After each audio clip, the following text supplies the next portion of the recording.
P. With an experience so good it remains indescribable, with something for every seafood lover.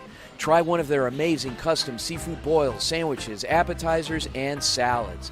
Angry Crab Shack Tempe is located east of I-10 on Warner Road, 480-674. For general to comprehensive dental services, call 602-788-2008. Located off of Cave Creek Road just north of the 101 in North Phoenix. Angel Dentistry, proud supporters of our young people and proud partners of the Varsity Sports Show.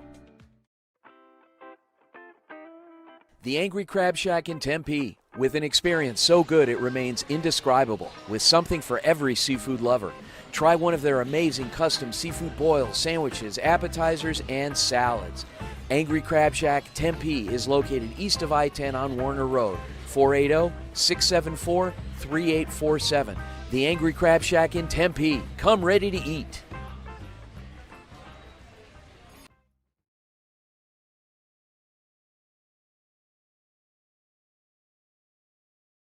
Hey guys, Vince here to talk about Angel Dentistry. It's where my wife and I have gone for over 10 years, and we trust them with our routine and extensive dental care because they care. Dr. Amber Angel is an Arizona native, born in the town of Miami, and has been practicing in the Valley over 20 years. For general to comprehensive dental services, call 602-788-2008. Located off of Cave Creek Road just north of the 101 in North Phoenix. Angel Dentistry, proud supporters of our young people and proud partners of the Varsity Sports Show. The Angry Crab Shack in Tempe. With an experience so good it remains indescribable, with something for every seafood lover.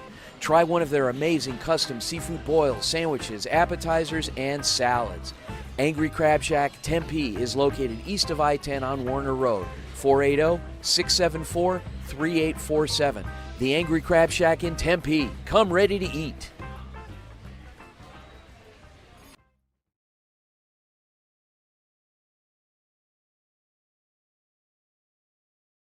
Hey guys, Vince here to talk about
Good evening, Varsity Sports Show fans. My name is Aiden Vasquez with Varsity Sports, and we are here today at Queen Creek High School. To my left is my color commentator and co-host for this game tonight, Nicholas Kittleson. Nick, how are we feeling today? Feeling pretty good. It is a relatively partly clear skies out here right now in Queen Creek as we get ready for action tonight. Once again, we're looking at another scorcher here, 104 on the night so far as we get ready for captain's meetings. Nick, you had a chance to go ahead and talk to the head coach of the Higley Knights, Eddie Zuby. Was there anything that he had to comment on tonight's game? He expects tonight to be in the trenches. It's gonna be a lot of grit. Both teams, first game of the season. There is a lot of expectations. Fresh, clean slate from last year. Both teams last year made the playoffs. Should be very exciting stuff tonight. Now, this is Arizona, one of Arizona's highest conference when it comes to football. Both teams looking very stacked roster-wise, mostly full of seniors, juniors, and a couple sophomores. Do you think that experience is really going to play into this start of the season? I do, 100%, especially with 6A new season. Both teams are gonna really be feeling each other, but they're also gonna be feeling their conferences out, and everything tonight's gonna kind of build off each other, and it's a very, very exciting night for both teams. See what they learn in training camp, see what they learn for with practices and everything. Should be very exciting. Now, other than it being in the trenches, was there anything else that Coach Zuby really had to bring up on today's matchup against the Bulldogs? A lot on team culture, team togetherness. Very, very exciting matchup for them on the road, first game, and they're embracing the challenge and they're excited to get tonight going. Ladies and gentlemen, the coin has been tossed. Hands are being shaken. Both sidelines getting excited and pumped up. It's Friday Night Lights here at Queen Creek. Now, Nick, as we get ready for kickoff, what's something that you are looking for both of these teams since it's going to be a very ground and pound, very gritty game going into the tonight's at? I think the big thing tonight, first game, tensions are very high. I think it's going to be the most important thing is being disciplined. Not a lot of penalties. I think that's going to be huge. A lot of unforced errors tonight. You don't want to see that. I think both teams are both really set up for a lot of success tonight. But I think it's really just going to come down to who's the more disciplined team. Great call, Nick. Now, Queen Creek is going with a new coach this year.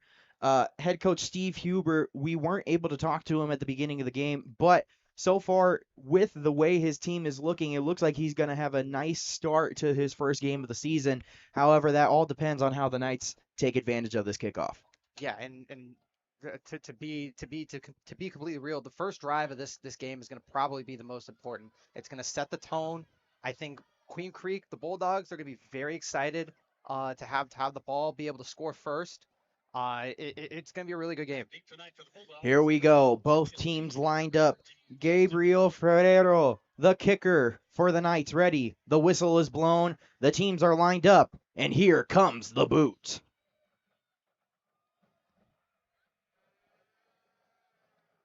Big kick now to number 13 for Queen Creek, Tustin DeWitt. DeWitt now taking it up the gut and brought down at about the 25. That was a great run there by DeWitt. He got caught up there at around the 18, but fought for those extra yards, and that's going to pay off heading into this drive here. Now we got the Knights defense getting set up now. Let's see how the Bulldogs can counter. Yeah, and I think the big thing tonight is going to be how Sawyer Hales plays this year. 2028 grad. Very exciting tonight for him. Here we go now. Offense ready to go. Hales now in the shotgun. Single back position. Two receivers to his right. Handoff now to the halfback up the gut. Nice little gain of 2 there as he gets brought down. Clean fighting right there. Good job by the O-line to push for their extra yard there, and even better job there by the defensive line. They're able to get the stop. Here we go now. Hales back in the shotgun. Fakes the handoff. Quick pass. Incomplete into the turf. And that just seemed like a little bit of miscommunication there between Hales and Howard there. It looked like they were trying to run a quick slant up the gut, and just a little bit of miscommunication there between the receiver and the quarterback there.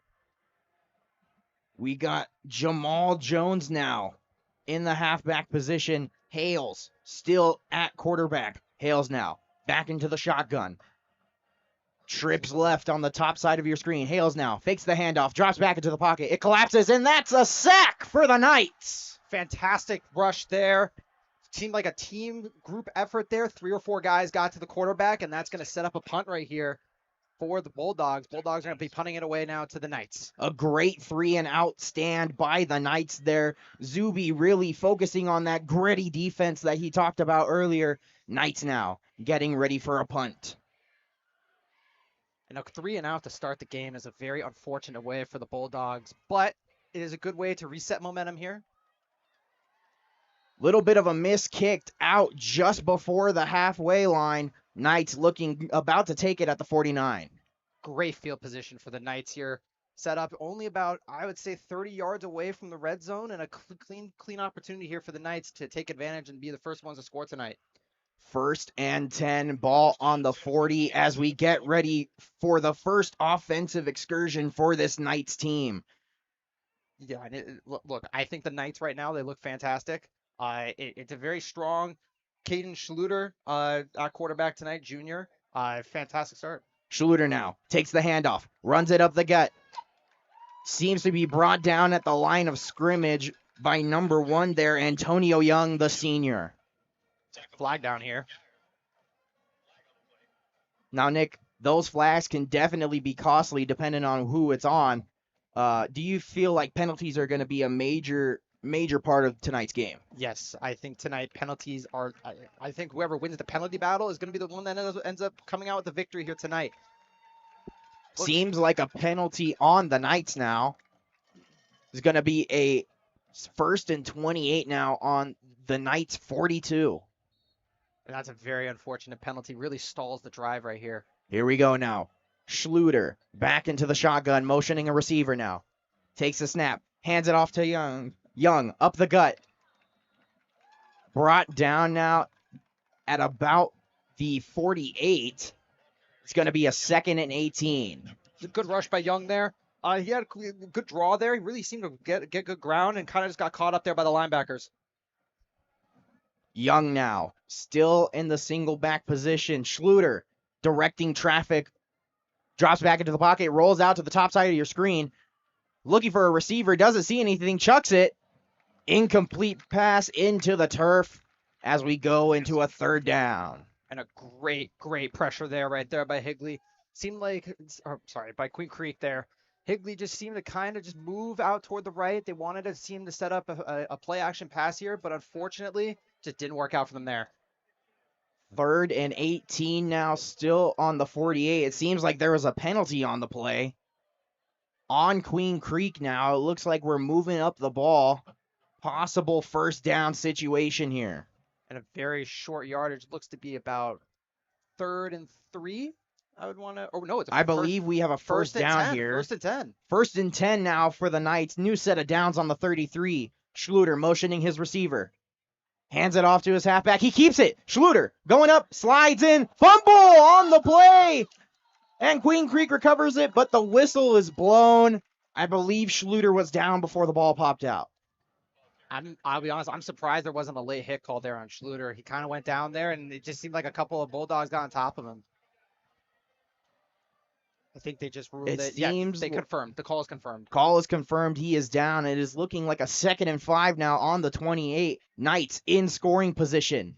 Schluter now calls a snap. Drops back into the pocket. Finds a receiver on the dump. It's Young. Young breaks a tackle. Misses a defender. Is brought down by 2 more for a 1st down.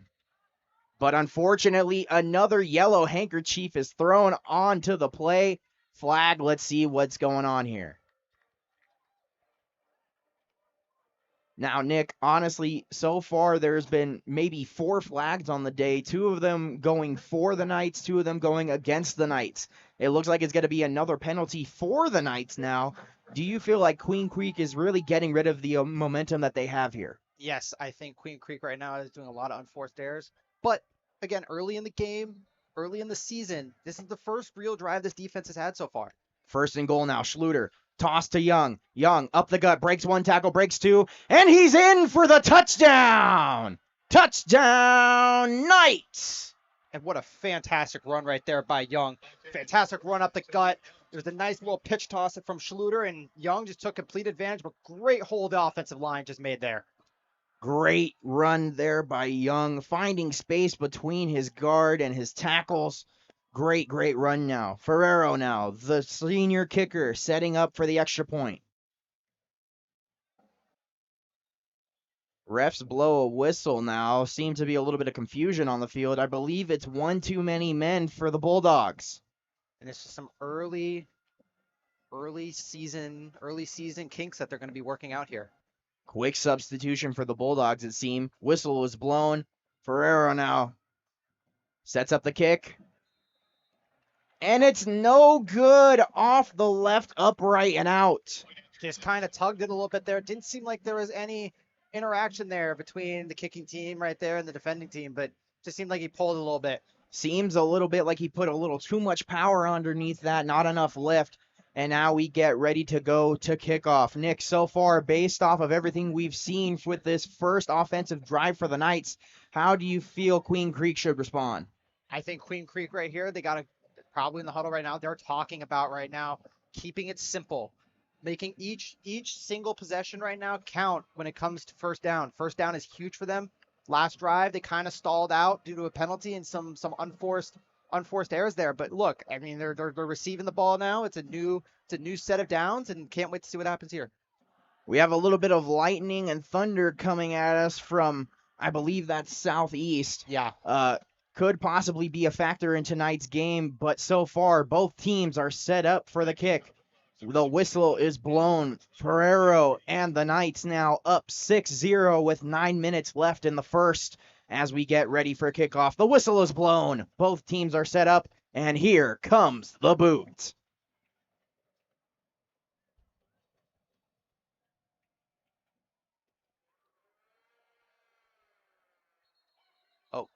Seems to be a penalty on the play. A little bit of confusion here from the referees.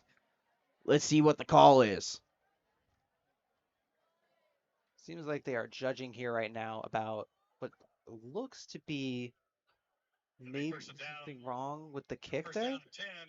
Oh, I believe that was a touchback there for the Bulldogs as their offense is getting set out. We are ready to go here as Sawyer back in the game now with, I believe that is, my apologies, I believe that is the same halfback as last time. Handoff now to the halfback, up the gut, breaks it outside.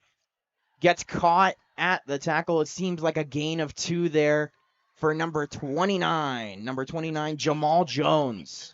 Jamal there got a good run, got a little tripped up there as he got past the D line, but fantastic first run, sets the tone here. Bulldogs now set up on the far hash. Single back now, Jones still in the backfield as Hales is still there at quarterback. Hales calls a snap, fakes the handoff, pass there, caught, broken a tackle. He's all alone to number 5. That is Cal. That is Cale Cox-Liggins, the receiver on that reception there for a first down for the Bulldogs. And the design play there was a quick slant, great throw to Cox-Liggins here. Fantastic run there. I think we're going to expect a lot more out of the air here right now from the Bulldogs. New set of downs for the Bulldogs on the 35. Hale now takes the snap, fakes the handoff, throws it deep, back to Cox-Liggins, and he's in for the first down just past the 50. And there by Liggins, another fantastic slant route right there, was wide open, and they took advantage right there. First down, Bulldogs in the Knights 49 now. Seem to be running 2 receivers and a tight end. Hales hands it up the gut. Little stumble from the halfback there. I believe they're calling him down on the stumble, and that could possibly be a loss of 1. And that's just unfortunate. And he's going to want that one back there. But look, second and what looks to be about 12, and they're setting up right now. Second and 13 on the Bulldogs 48 now. They're seeming to run a bit. And Hale's right now talking right now to what seems to be the offensive coach there. Here we go now. Bulldogs faking the handoff, deep pass in to the tight end. It's caught for another first down. number 82, Brody Chapman. And right now, the open field right now from Higley in the center is wide open.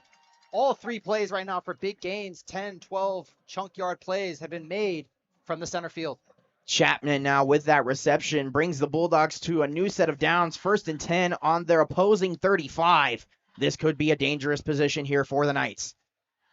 Fake handoff by Hales. Hales looking for a receiver. It's caught. Gain of 9 for Chapman again. Just short of the first down there, too.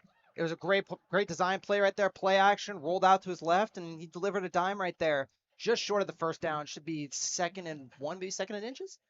2nd and 3 now, Nick. Oh. On the opposing 23. Bulldogs now getting their momentum back, looking to score and hit pay dirt. Hales hands it off. Up the gut, cut through the tackles. He has open space in front of him, gets brought down in an open field tackle, and that's a first down and a red zone stand now for the Bulldogs. And right now the Knights making a couple substitutions, but I love that run right there, right up the middle. And right now, Bulldogs are really setting a tone right now with good runs up the middle and quick passes. Jamal Jones really seeming to carry it now, but it looks like there's a substitution for number 21, Cameron Hackett. Or sorry, number 21, Jaden Gearing. There's a flag down. Seemed to be a flag on the play. Nick, a lot of flags so far just in this first quarter. Do you feel like this is going to continue to be the exception for this game? I think for this first quarter, early in the season right now, both teams, I think we're going to see a lot of flags coming in for now, but I think as this game goes on, I expect it to be a lot smoother between both teams, and both teams are going to be ready coming in. 1st and 5 inside the 12 for the Bulldogs now. Gearing and Hales in the backfield now. Hales in the shotgun, takes the snap, hands it off to Gearing. Gearing cups between his tackles and is brought down, I believe, for a gain of 3. A good run there. It just seemed right there. It just seemed like the defense right there kind of read it very nicely, and now they're right now about 2nd and 5. Here we go now. Believe it is a 2nd and 1 now on the 8. Bulldogs close to hitting pay dirt. Let's see what they do here. There's a snap. Hales fakes the handoff, throws it over to the tight end. Chapman, it's good! Touchdown, Bulldogs! Touchdown, Bulldogs! Another fantastic right there. Fantastic play right there. Slant up the middle, and it was caught by the tight end there for the touchdown. Bulldogs right now are about to get the extra point, but fantastic there. Rallying back after a very tough first drive and letting up a score, and now they got a PAT to take the lead. Really able to attack the middle there on their passing game, really spreading the floor. Much different from the game that I last called last week of Phoenix Christian and Tonka Verde. And the kick is good. The Bulldogs now up 1 point, 6-7 with 5 minutes left in the first. And that drive right there shows the resilience this Bulldogs team has had under new coach Steve Huber. It's fantastic play design right there. Kind of exposed the center of the field there for Higley, but look, new drive right now, and we'll see what happens after this. Just like the lightning that's rolling in from the southeast of us, a quick strike from the Bulldogs now, bringing it 7-6 with 5 minutes left. Nick, so far, both teams have shown that they're able to hit the ground and go through the air. Do you feel like there's going to be a lot of variation in tonight's game, or do you feel like if they're sticking with their game plan, they're not really changing? I think right now they're going to stick to their game plan. It seems like both offensive game plans have worked. That quick 3-and-out for the Bulldogs was, I feel like, mostly just due to discipline. Right now, both the air and the ground right now seem open for both teams. And really, this game's going to come down to which defense can figure it out first. Now, Nick, so far we've seen both defensive showings, both seeming to look a little rocky, but I would say Higley is kind of having a little bit of an advantage now, able to get the only sack of the game so far. Do you feel like it's up to Queen Creek to match it, or do you feel like they're going to be trailing the entire game? I think both teams are just kind of finding a rhythm right now. I think Higley right there took advantage of a miscommunication probably by the offensive line there. And, yeah. Here's the boot from Cameron now. Into the back of the end zone. That's a touchback for the Knights. That was a great kick there. The Knights are coming back out, and I expect to see a lot of ground game coming in this next possession, 100%.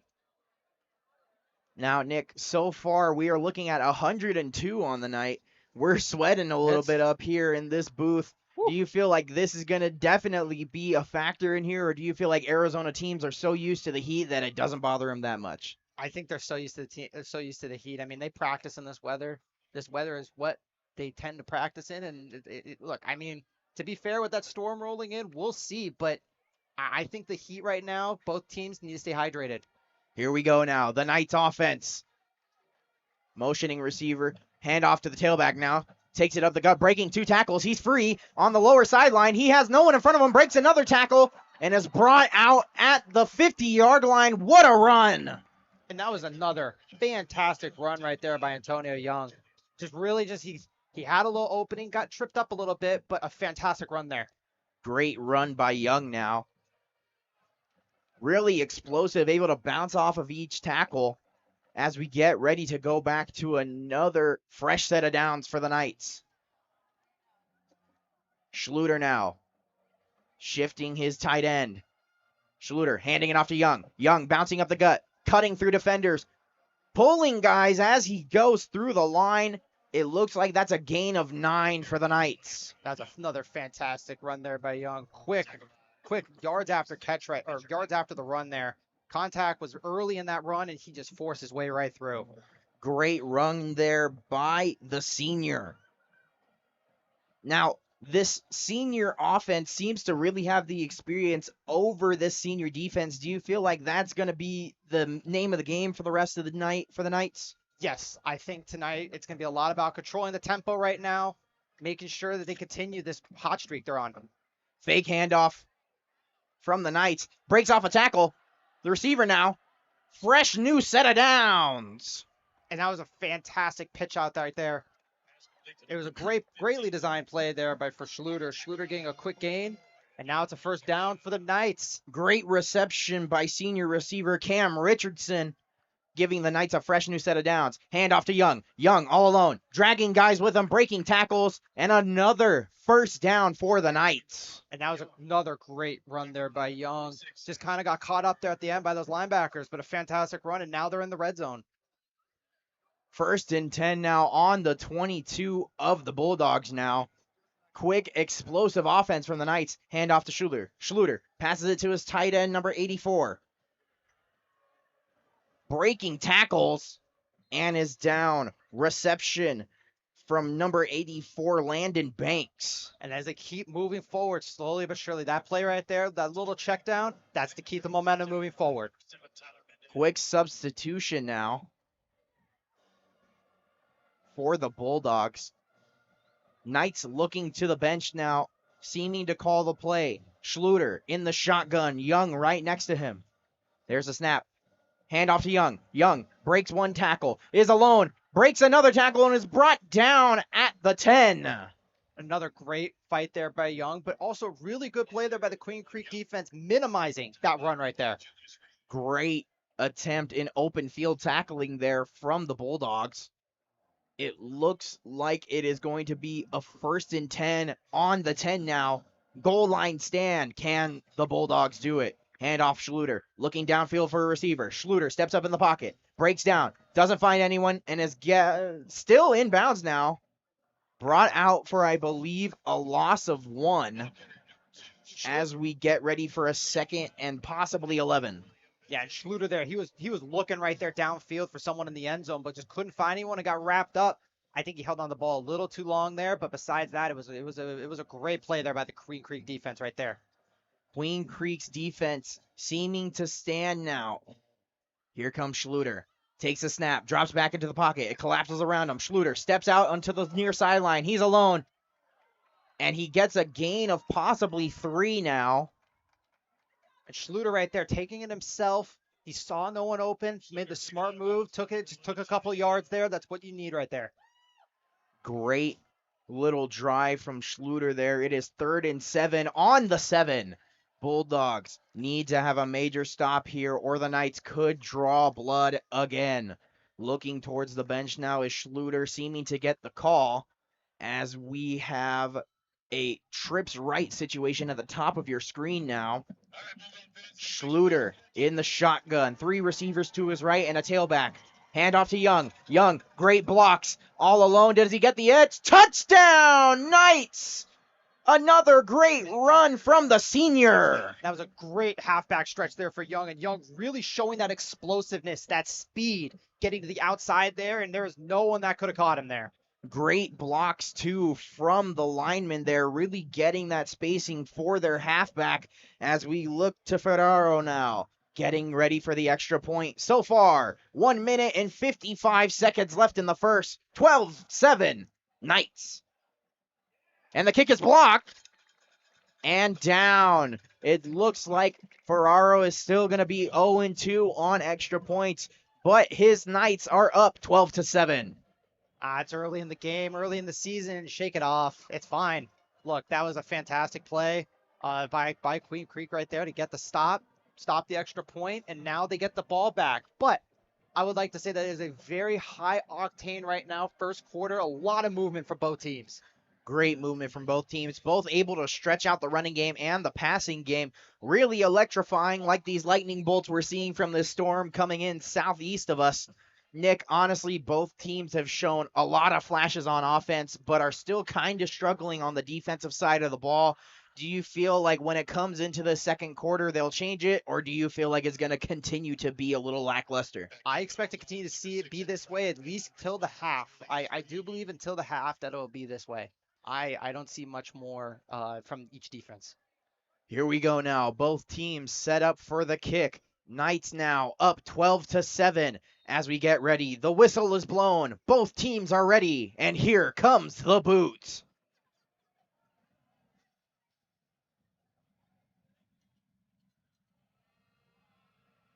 Big kick now to number 88 for the Bulldogs. Takes it up the gut. Seems to be brought down at about the 25, I would say, maybe 27. There's a flag down on the play currently. Now, Nick, another flag on the play, really detrimental to both of these teams, but a flag on kickoff is going to be even more detrimental for the receiving team. Yeah, and I look, it's all about positioning right now and keeping momentum. Both teams have had momentum on offense, and that may just be what Higley's defense needs is a couple unforced errors by Queen Creek to get the defense going. 1st and 10 now for the Bulldogs on their own 26 as we get ready for their next offensive drive. Here come the Bulldogs marching out, that big offensive line unit seeming to get ready now as we have another set of downs. Let's see what Sawyer Hales has here. Hales now in the backfield. Shotgun has a receiver down to his right. Motion now to the receiver. Number 12 takes it up the gut. He's all alone. Bounces off of one tackle. Great run there by Julius Reed. And that was a great design there for Julius Reed. A nice little jet sweep there. He got a couple yards, it seems like. 2nd down and 7 for the Bulldogs on their own 29. That big offensive line unit seeming to really stretch out the run game for the Bulldogs as we have a trips left situation for the Bulldogs at the top of your screen now. Hand off to Hales. Hales drops back, finds his receiver just over his head for number 2, Andrew Bohanman. Just a little outside of his fingertips. Yeah, and that throw was a safe throw right there. He didn't want to throw it short there for the DBs. He made sure that he kept it long. And look, sometimes that happens. It's just a little bit of a mistiming there. But right now, 3rd and 7, another play right here for the Bulldogs. Here we go now. 3rd and 7 on the 29 for the Bulldogs.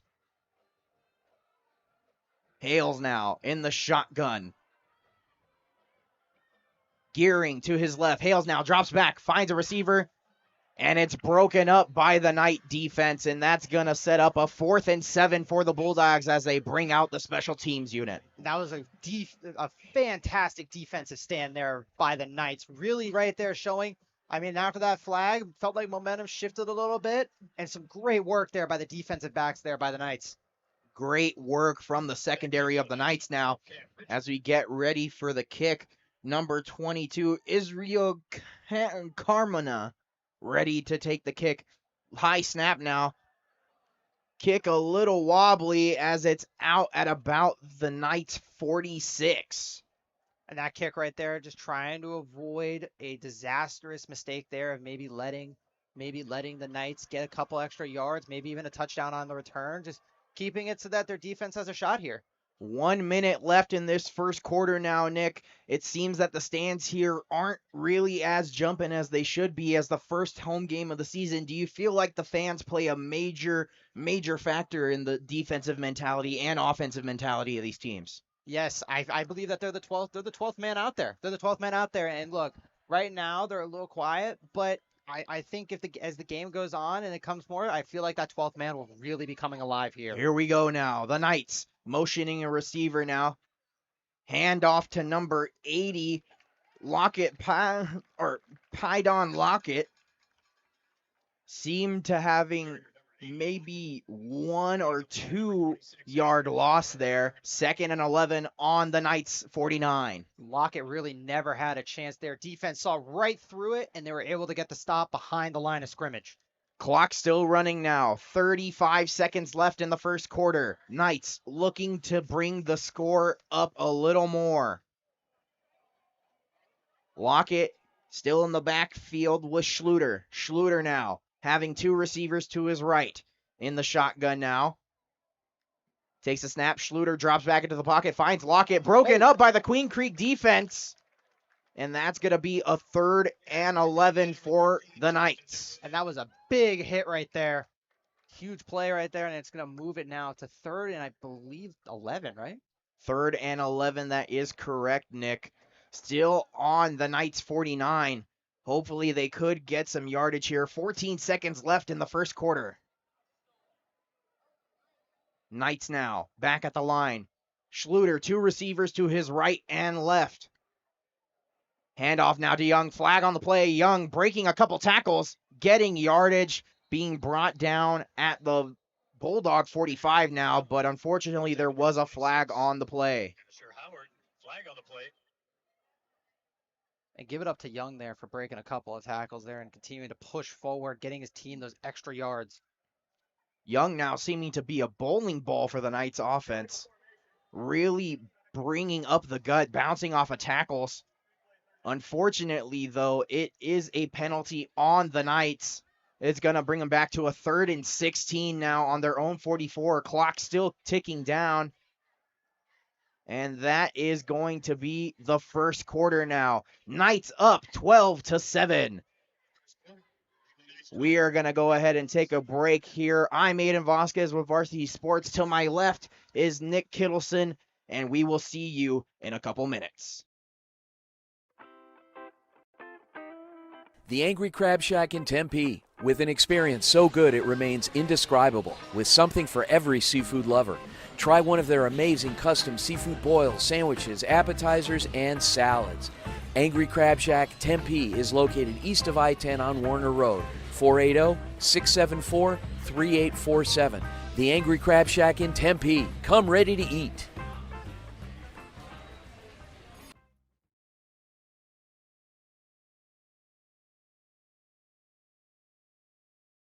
Hey guys, Vince here to talk about Angel Dentistry. It's where my wife and I have gone for over 10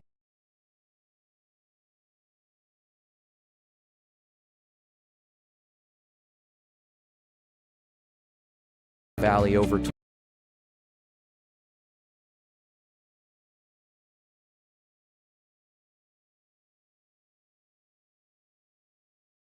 Street. Proud supporters of our young people and proud partners of the Varsity Sports Show. The Angry Crab Shack in Tempe, with an experience so good it remains indescribable, with something for every seafood lover. Try one of their amazing custom seafood boils, sandwiches, appetizers, and salads. Angry Crab Shack Tempe is located east of I-10 on Warner Road, 480-674-3847. The Angry Crab Shack in Tempe. Come ready to eat. We are back now. Hand up for the Knights. Antonio Young taking it a little there. Ball is out. A little bit of a scramble for the refs there, trying to see who got that loose ball. I believe Knights still regain possession. Number 1, Young. 4th and Test, 4. test, test. Seems like 1, they're 2, electing to 3. go Test. for it here. 4th and 4 on the Bulldog 44. Quarterback taking it up now, throws it into the dirt, and that's a turnover for the Bulldogs. And look, a fantastic job there by the Bulldog defensive line there, really bearing down right there and getting the pressure onto the quarterback. Now it's going to be a turnover right now for the Bulldog offense, and really looking right now for the Bulldogs to take advantage of this situation. Bulldogs now back in their own 44, a fresh set of downs as we look to see how they could capitalize on this turnover. Nick, so far, these teams have played really great offense, and the only team to really play a decent amount of defense up until now is Higley. Do you feel like there's going to be any sort of change in possession when it comes to defensive positioning for both teams? Yeah, and I think that defensive positioning here, like you mentioned, is going to be super important. Especially pinning teams into their own territory deep, I think is going to be huge. It's all about stalling the momentum right now. Both teams are trying to control the tempo and a lot of runs. Unfortunately, a penalty for the Bulldogs gives the Knights a new set of downs. Schluter now passes it to receiver. Caught up just behind the line of scrimmage. Great stop for the Bulldogs.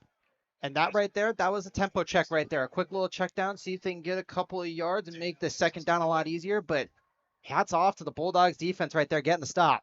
Catch there by the 6'2 senior Landon Banks, unable to get any yards and a loss of 2. 2nd and 12 now on the Bulldogs 31. Knights. Schluter now in the shotgun. Young just behind him. Young takes the snap, runs it up the gut, and is brought down for, I believe, a gain of 2. Ball is loose now.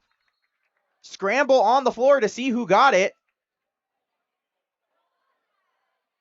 And the Knights seem to still regain possession.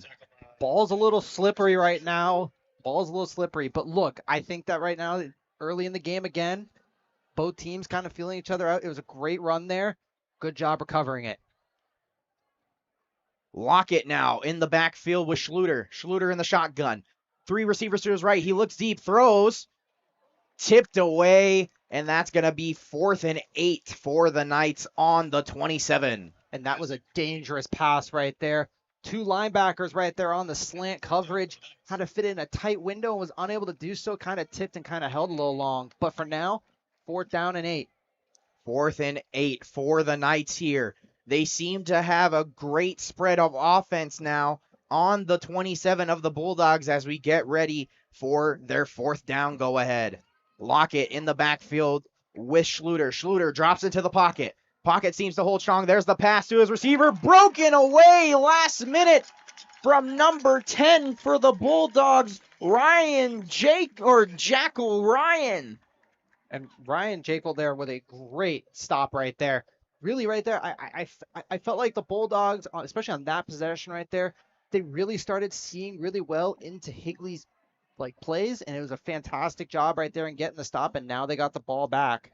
Ryan Jekyll able to break up the pass to number 84, Landon Banks for the Knights, giving new life to the Bulldogs offense. However, they are in their own 27. It's a long way to go to hit some pay dirt, but can they do it?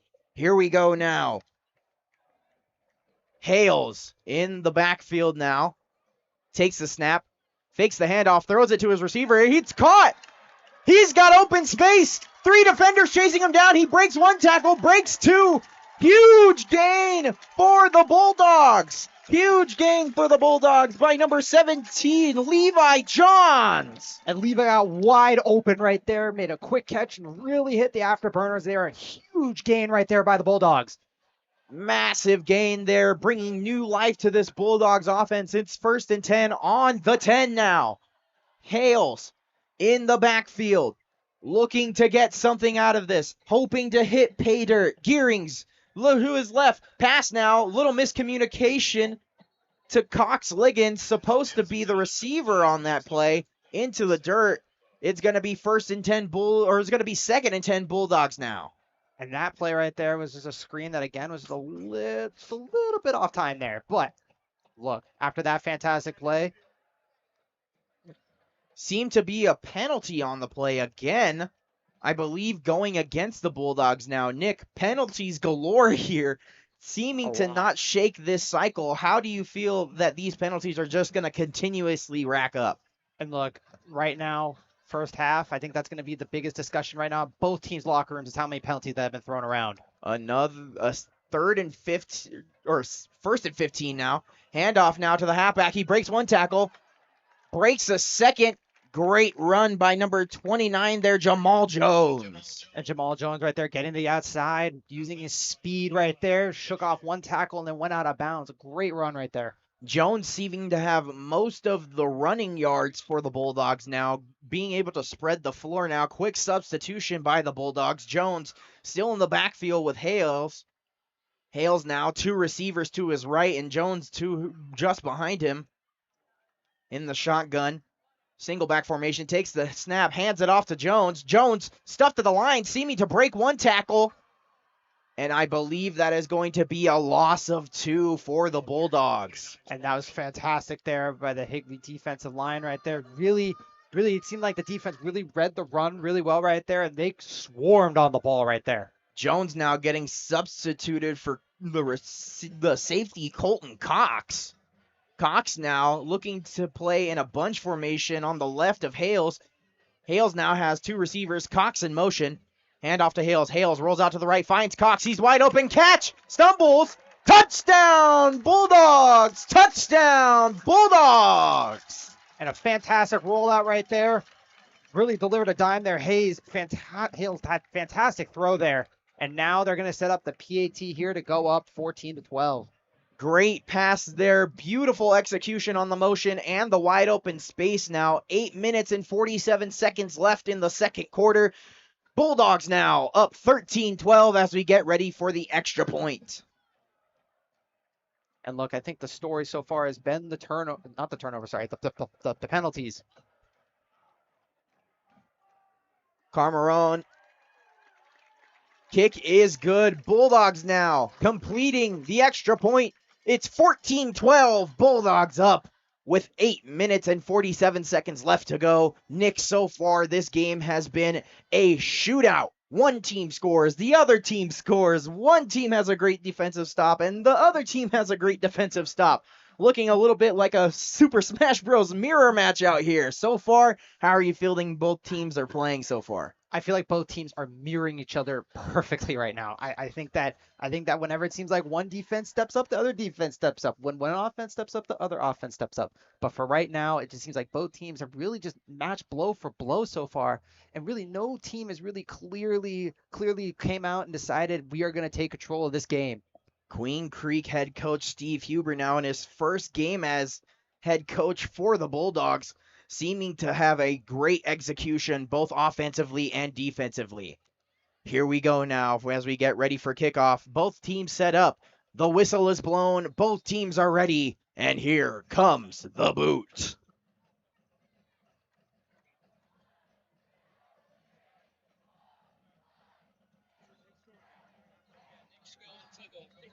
Big kick now from the Bulldogs into the back of the end zone as it's going to be a touchback for the Knights.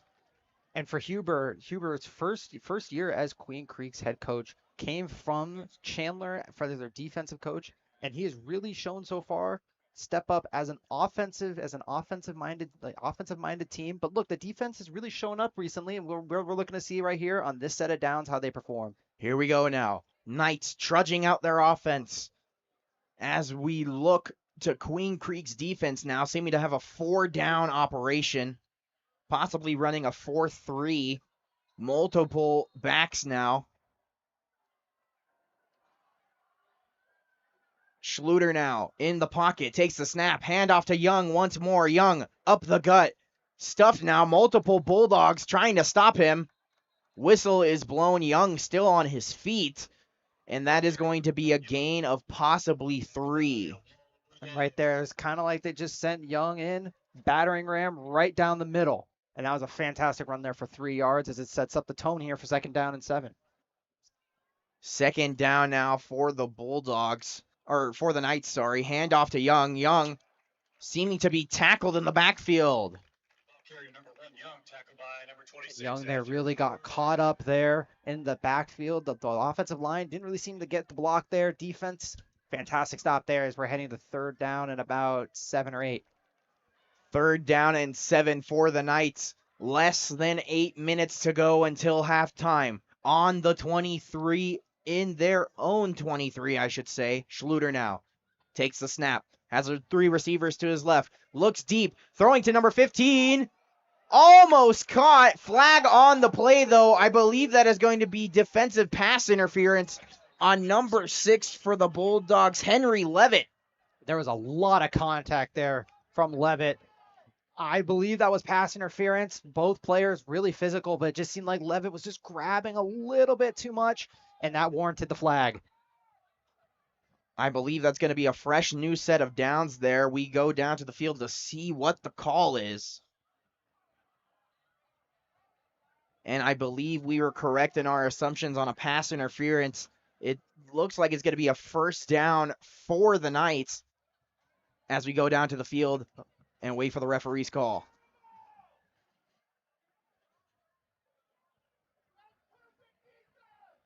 Pass interference on the Bulldogs. A fresh new set of downs now for the Knights in Bulldog territory, just a little past the 50, I believe at the 46 now.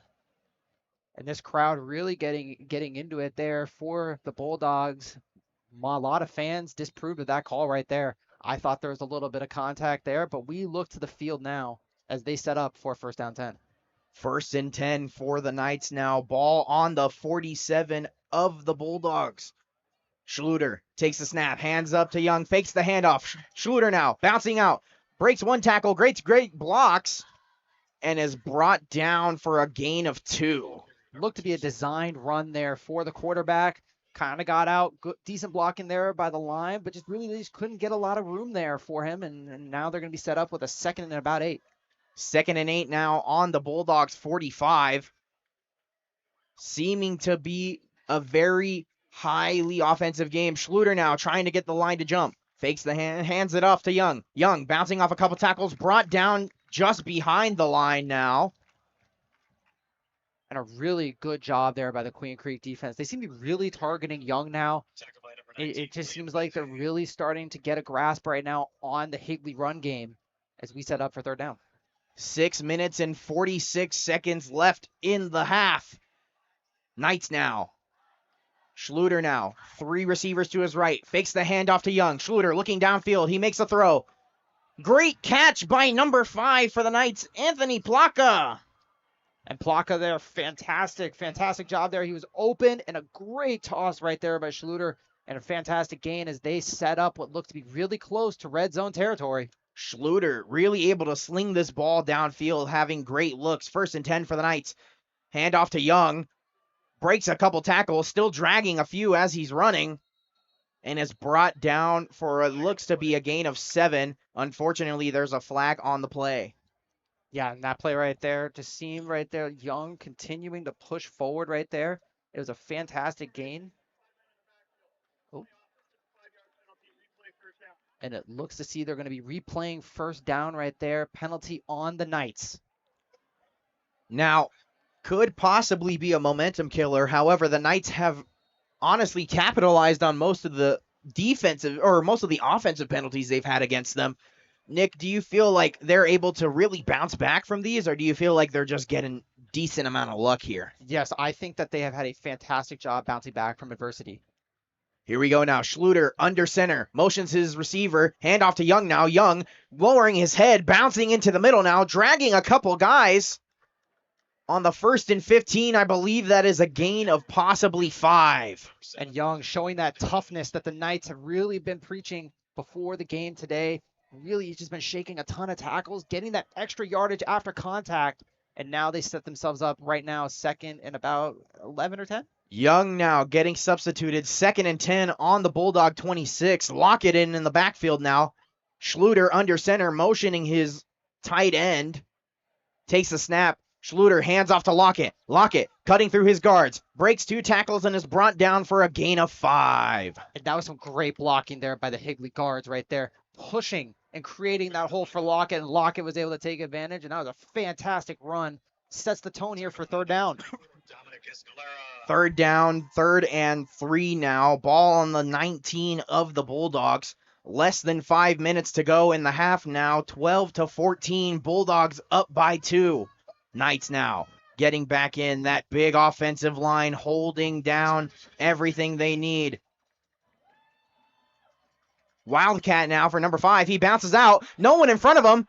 Breaks one tackle. Stiff arms another. Touchdown, Knights! Touchdown, Knights! Anthony Plaka all alone on the Wildcat. Brings the score 18-14 Knights. And what's really cool there, Plaka, fantastic job there at the snap, getting to the outside. But I want to shout out that Higley offensive line. That was some fantastic blocking and getting it open. Really able to seal the edge there. We're looking at tackles, I believe Maddox Sullivan for the Knights, really able to set that edge for the Wildcat offense so Plaka could have such a wide open lane to the end zone. And they were setting up what looked to be for like a trick play, but now they're setting now up for a PAT. I believe they tried to go for 2 there, Nick. Could Ferrero get his first PAT completion on the night? Unfortunately, whistles are blown. I believe that is a timeout call for the Knights. And right there, it just seemed, Or, my apologies, for the Bulldogs. it just seemed right there that there was some confusion right there in the Bulldogs after the Knights kind of withdrew their guys, and they're gonna go back and they're gonna chalk up a new game plan. Now, Nick, so far, first powwow for the Bulldogs, first timeout called in the entire game. Do you feel that Coach Huber is a little shaken here, maybe trying to calm down his guys, or do you feel like there's another explanation for it? I think with this moment in the game, both offenses have been very, very electric. I don't think there's as much of a worry right now on the score per se. I think right now for them, it's more getting the guys a little bit more settled in. And look, they seem to be setting up for 2, and they didn't. Some of the guys seem to get rattled, and right there, you don't want a penalty that could cost a really short 2-point conversion. Now, here we go. Student section for the Bulldogs standing, cheering on as we get ready for this PAT attempt. It seems as though we are getting set up for the PAT. Knights now trudging back onto the field, up 18-14. Could they make it 19? 4 minutes and 35 seconds left in the half. It seems as though the Knights trudging out their offense now, possibly going for 2. Schluter faking the handoff. There's a couple of lost souls there. Flag on the play. Ball is loose. Plaka picking it up. And he's brought down way behind the line of scrimmage. Colton Cox with the tackle there for the Bulldogs, but unfortunately there's a flag on the play which will most likely be enforced on kickoff. It seemed to me there like there was a lot of contact from both teams. Kind of hard to decipher there where it came. And the call is a legal shift on the offense. Call is declined now. Looks like it's going to be a normal kickoff here. Bulldogs getting ready to strike back to hopefully go into the half with the lead. Nick, so far, once again, this game is a shootout. One team scoring, the other team scoring. Both defenses really having some plot holes, but also holding strong at the same time. What is that eye in the sky of yours really reading from this game so far? So far, what I've seen from both teams is a little undisciplined, a lot of penalties, but most importantly, I've seen a lot of good from both teams' offenses. They've been very electric, both teams very exciting, and much like the Lightning Bolts, it just seems like when things are just getting a little bit comfortable, all of a sudden a big play is played so far from both offenses. And just like those lightning bolts from this storm, everything is really hitting quickly. One flash of offense, one flash of offense, one flash of defense, one flash of defense. Here we go now. The whistle is blown. Both teams are set. Ferrero now. Here comes the boot. Big kick from the Knights now. A little fumbled at the line now. He picks it up. Bulldogs trips and falls within the 10. Oh no! A little bit of a stumble there for the Bulldogs, putting them in a difficult position. And that just seemed right there. There just seemed to be there an unfortunate mistake. He'd like to have that one back. He seems to be down with some form of an injury. Number 12 now, I believe that's Julius Reed. Still a little down on the reception. The receiver of that kick there.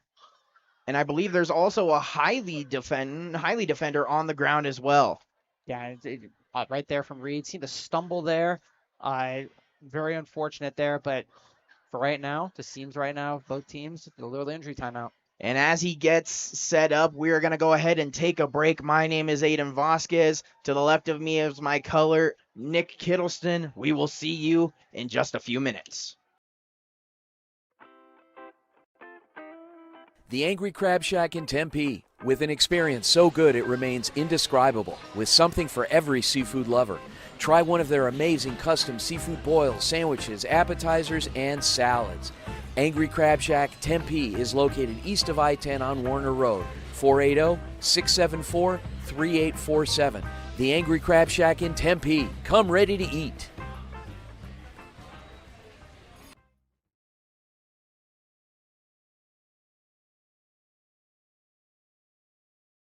Hey guys, Vince here to talk about Angel Dentistry. It's where my wife and I have gone for over 10 years, and we trust them with our routine and extensive dental care because they care. Dr. Amber Angel is an Arizona native, born in the town of Miami, and has been practicing in the Valley. We are back now, 4 minutes and 28 seconds. It seems it was just a bit of cramping for the Bulldog receiver.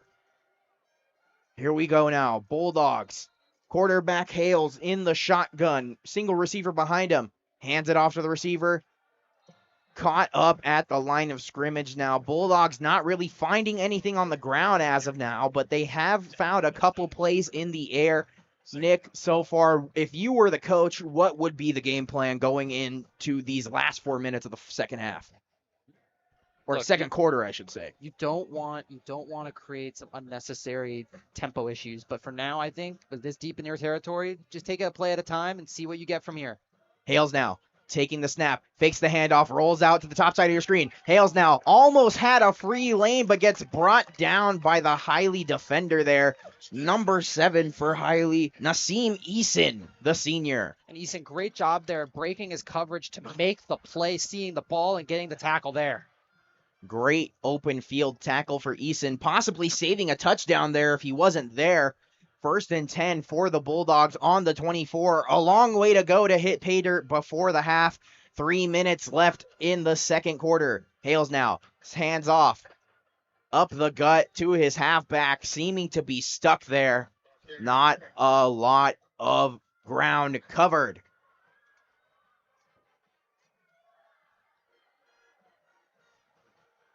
Seems like some substitutions here right now for the Bulldogs. Number 86 coming in.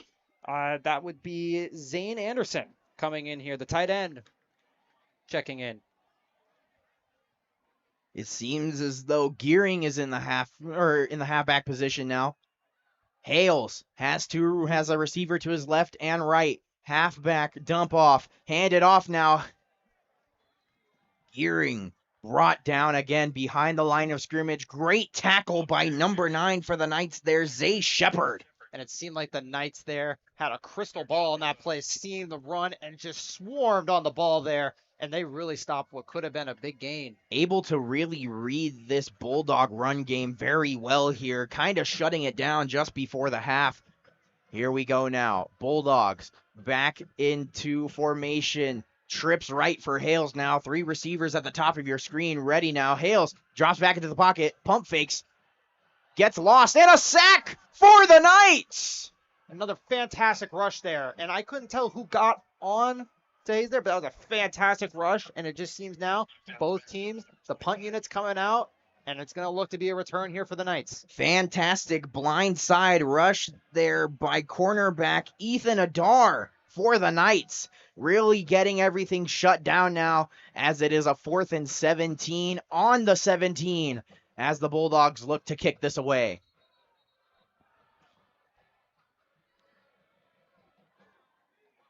Band now really trying to cheer everything up.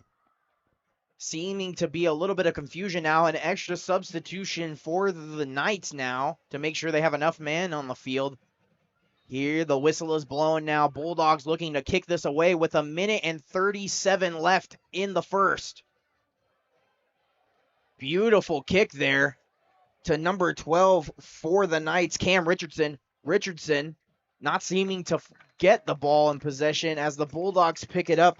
Number 17, Levi Johns picks it up now for the Bulldogs as it seems to be spotted at about the 31. If I'm the Bulldogs here coming in, I'm looking for the main goal probably to be just continue to push forward.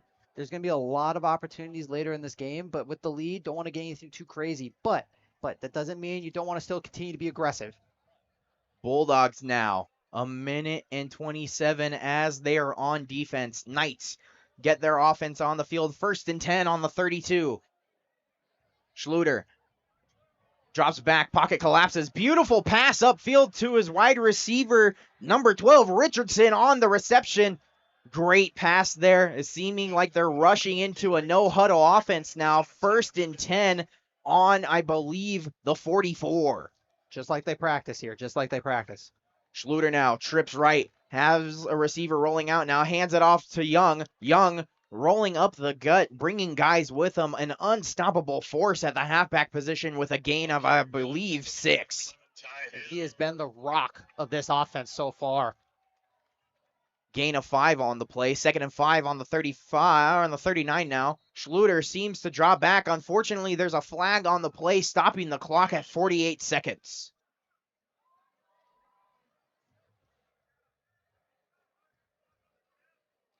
Nick, now penalties. Really going against both of these teams here. Yeah, and I was trying to get a read there of what he was saying, and it seems to be a penalty on the Knights as they move back now. 2nd down and 10. 2nd and 10 now for the Knights. A bunch formation on the right. Schluter drops back in the pocket. It collapses around him. Schluter chucks the ball deep. Almost intercepted by the Bulldogs. Number 7, Tyler Mendez had hands on it, but it didn't come up good. Bulldogs now almost having a chance to take it away. Knights, 3rd and 10 on the 44. I believe 3rd and 9 on the 44 now. Nick, honestly, a big stumble there for the defense of the Bulldogs, having it right in his hands and not coming up with it. What does that do mentally to a player? And it's huge because you look at the teams right now, and that could have been a play that really had changed the tempo of this game and maybe could have allowed the Bulldogs to have another opportunity. Quick substitution now for the Bulldogs. Knights. Schluter drops back. Little screen play to the halfback, Young. Young takes the reception. Brought down at, I believe, the 40. A couple helmets loose there. A little bit of can opening action. A couple flags down too from the refs. I believe it was Young that lost his helmet on that play. Really a testament to how physical of a player he is. I believe that is 4th and 8 on the 4th and 8 now for the Knights. Excuse me. Substitution really quick for the Bulldogs now. Number 82 coming into the game. I believe that is Brody Chapman, the tight end, coming in to the play now. Unfortunately, it was another penalty on the Knights. However, they have been able to really bounce back well when penalties go against them on the offensive side of the ball. It just shows how well Higley's been able to adapt so far to some of the mistakes that they've made and some of the opportunities they've been given so far. 34.4 left in the half. The student section getting loud. Higley drops back, or Schluter drops back, finds his receiver. I believe that is a reception. They may or may not call it there. He is down. I believe they're calling ball down on the ground. A little bit of confusion here. Looks like the offense coming off the field and the punting unit coming onto the field as they rule it, I believe, to be incomplete. The Queen Creek now chanting Butterfingers as it wasn't a completion on the play. It looks like it's going to be a 4th and 19 on the 46 for the Knights. And that was a heavy hit there. That was a heavy hit. I think that right there, that was not really, he didn't really have complete control of the ball there, but it was still a fantastic job there by the Bulldogs defense. And now I believe a timeout was called. Timeout for the Bulldogs, Nick, as there is 28.2 seconds left in this first half. So far, both teams have played extremely, very much a testament to this 6A division. Yes, and right now, both teams playing with a lot of heart, a lot of grit. And much like the Higley coach said, this game has been in the trenches. And I would say Antonio Young has been the biggest example of that so far. There have been numerous amount of plays that he has made after contact. He's been running, breaking tackles, and getting extra yardage for his team. And so far it's shown. And that's why I believe they have the lead, is because of guys like Young who have made just a little bit more yardage after contact. And so far, both teams been fantastic. Honestly, Nick, like your talk with head coach for Higley, head coach Eddie Zuby, really talking about the testament of how his team is going to play very gritty. Young has been a testament to his teachings. Here we go now. Higley getting ready to kick this away. Oh, seeming to be a little bit of contact there on the kick. No flag thrown, no calls there at all. Surprising there. There seemed to be some contact there, but no flag called there. Both teams right now, looks like the defense and the offense are coming, no flags. Wow. That is surprising. Really interesting amount of events there. A lot of contact on that kick, but no flag called. It's going to be Queen Creek ball now. 1st and 10 on the Bulldog 23. They're down 4. Nick, what is the go-to plan now as they send their offense onto the field? Look, deep in your own territory, there's two options really. You could go for the Hail Mary, you can knee it. And it looks to me like they're setting up for that Hail Mary. Hales now in the backfield. Handing off to Gearing now. Gearing bouncing to the outside, breaks a couple tackles. It looks like it's a gain of 2. Clock is still running. 10 seconds left in the half. I don't believe they're calling a timeout. I think they're just going to let the clock run. As they let this clock run out, both teams are heading to the locker room. Higley up 18-14 as we go into the half. So far, this game has been amazing. Nick, thank you for calling this game with me. It's a pleasure being here with you. Ladies and gentlemen, we are going into the halftime. 15 minutes until we get into the second half. I'm Aiden Vasquez with Varsity Sports. To the left of me is my color commentator, co-host, and friend, Nick Kittleston. Nick, thank you for being down here, and we will see you all in a couple minutes.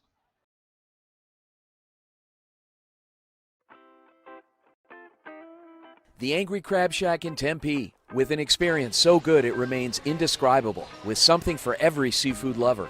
Try one of their amazing custom seafood boils, sandwiches, appetizers, and salads. Angry Crab Shack Tempe is located east of I-10 on Warner Road, 480-674-3847. The Angry Crab Shack in Tempe. Come ready to eat.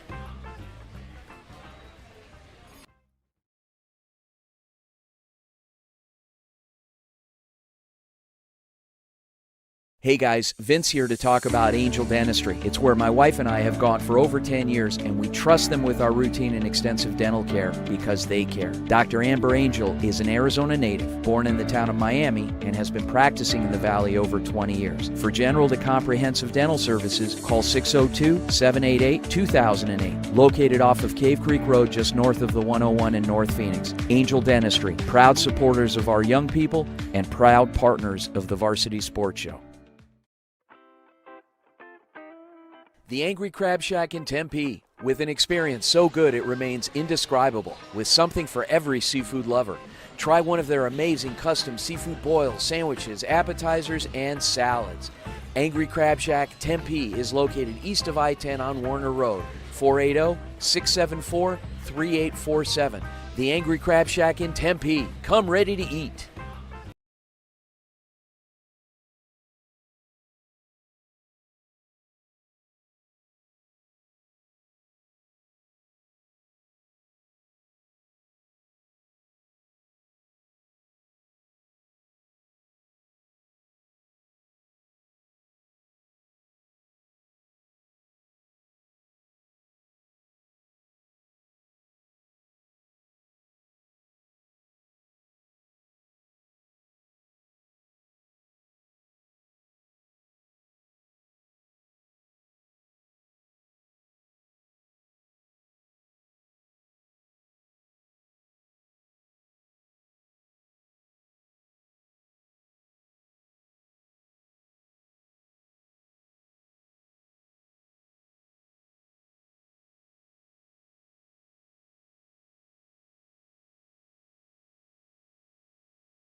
Hi, I'm Nicholas Kilson from Varsity Sports, and I'm here with Coach Carly Jones or Peterson. Sorry, Peterson.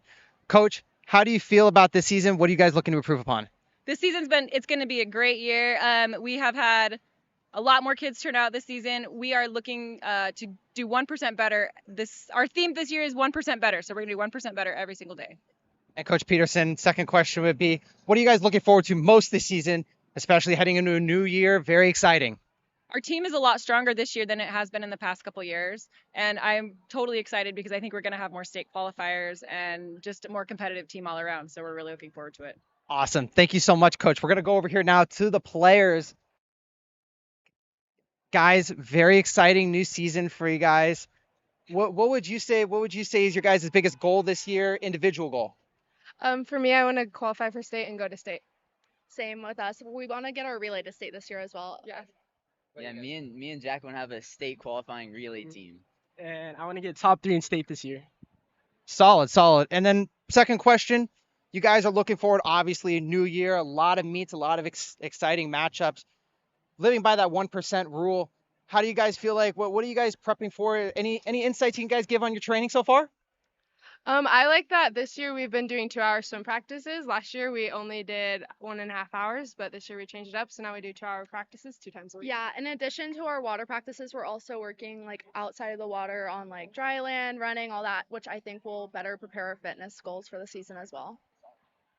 I think for yourself, you should try to be more as consistent as you can and push yourself to your limits, past your limits. I would say that like showing up sometimes isn't enough. It's the things you do outside of practice too, not just during practice. Awesome. Thank you so much, guys. Again, this is Nicholas Kilson with Varsity Sports. Thank you.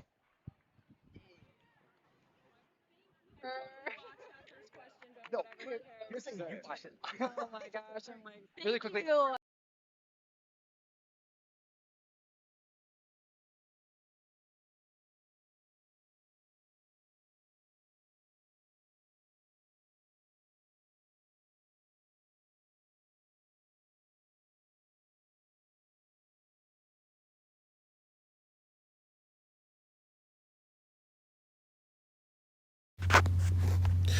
Hello, my name is Mary Williams. I'm a senior at Arizona State University, majored in sports journalism. Over the past 3 years, I've been working diligently to work on my resume and learn new skills in the field of sports journalism. And this up-and-coming internship with Varsity Sports will be another great opportunity to gain experience under my belt, one step closer to help me build my resume in my future career in sports journalism after graduating at ASU. Hello, everybody. I am Matthew Grabowski. I am a new member of the Varsity Sports Show. I'm a senior at UNLV. I'm studying sports media. I'm looking to get into radio show host, podcast host, broadcasting, and sports writing. And I can't wait to cover all the local high school sports here in Las Vegas. And until then, I'll see you guys out on the field. Hi, my name is Millie Real, and I'm a junior at the University of Arizona, and I am so excited to be joining the Varsity Sports Show team this semester. I already have experience in reporting, but I'm really excited for this opportunity to jump into the sports side of things and really just gain a whole new skill set on camera or behind the camera, and I think this is going to be really fun, and I hopefully will learn a lot more about sports, and I'm really excited for everything that this opportunity brings me. My name is Caden Rockins, and I will be an intern at the Varsity Sports Show this fall. I look forward to covering all of the local sports news coming out of Arizona. I am a senior at Arizona State University, studying to become a sports broadcaster, and I can't wait to take a step closer to that dream by providing you all with the Phoenix metro area's best stories every week. Hello everybody, my name is Kylie Keck, and I'm a social media intern here for Varsity Sports Show for the fall of 2026. I'm from Baird, Delaware, and I'm currently studying at Temple University for my bachelor's in sports media. And from a very young age, I've been involved with sports, with my most notable achievement being a state champion in girls bowling for the state of Delaware. And I'm very excited to show off my creativity online here with Varsity Sports Show. Hey everyone, my name is Charlotte Huzel, and I'll be joining the Varsity Sports Show team this fall. I'm a film and television student at the University of Arizona, minoring in communication, and sports have always been a huge part of my life. From competing in triathlon to equestrian, I've always loved the competition, the stories, and everything that comes with sports. I'm super excited to bring that passion into media and share some great sports stories with you guys this fall. Hello, my name is Elias Bonilla. I'm a junior at the U of A and I'm very excited to join Varsity Sports Show this fall. As someone who has a deep passion for sports and a background in sports journalism, I understand what it takes behind the scenes to present the sports I love. My goal this semester is to be able to become a better storyteller through broadcasting and reporting all of Tucson's best sports, whether it be behind the camera or in the microphone.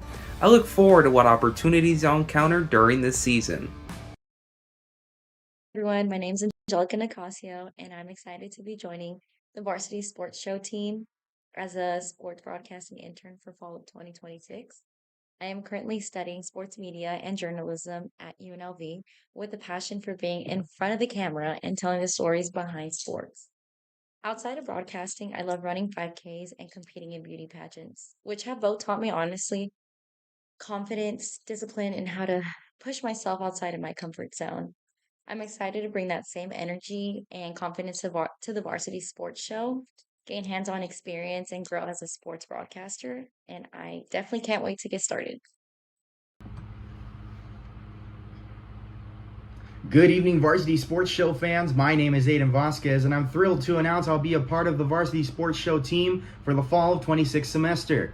Now, as a former high school athlete myself, I can definitely say that getting information to the certain communities and people surrounding these high schools is most important. Now, I'm able to share my love of sports with you all behind the camera and over the microphone. But till then, I'll see you all on game day. Growing up, sports were everywhere in my life. Now I get to be the one to tell the stories behind them. Hi, I'm Alexia Neal, and I'm a media intern with the Varsity Sports Show and a film and media production honors student at Arizona State University. I'm excited to showcase the power of a great story through the Varsity Sports Show, covering all the sports content from the Phoenix metro area this semester. See you all on the other side of the lens.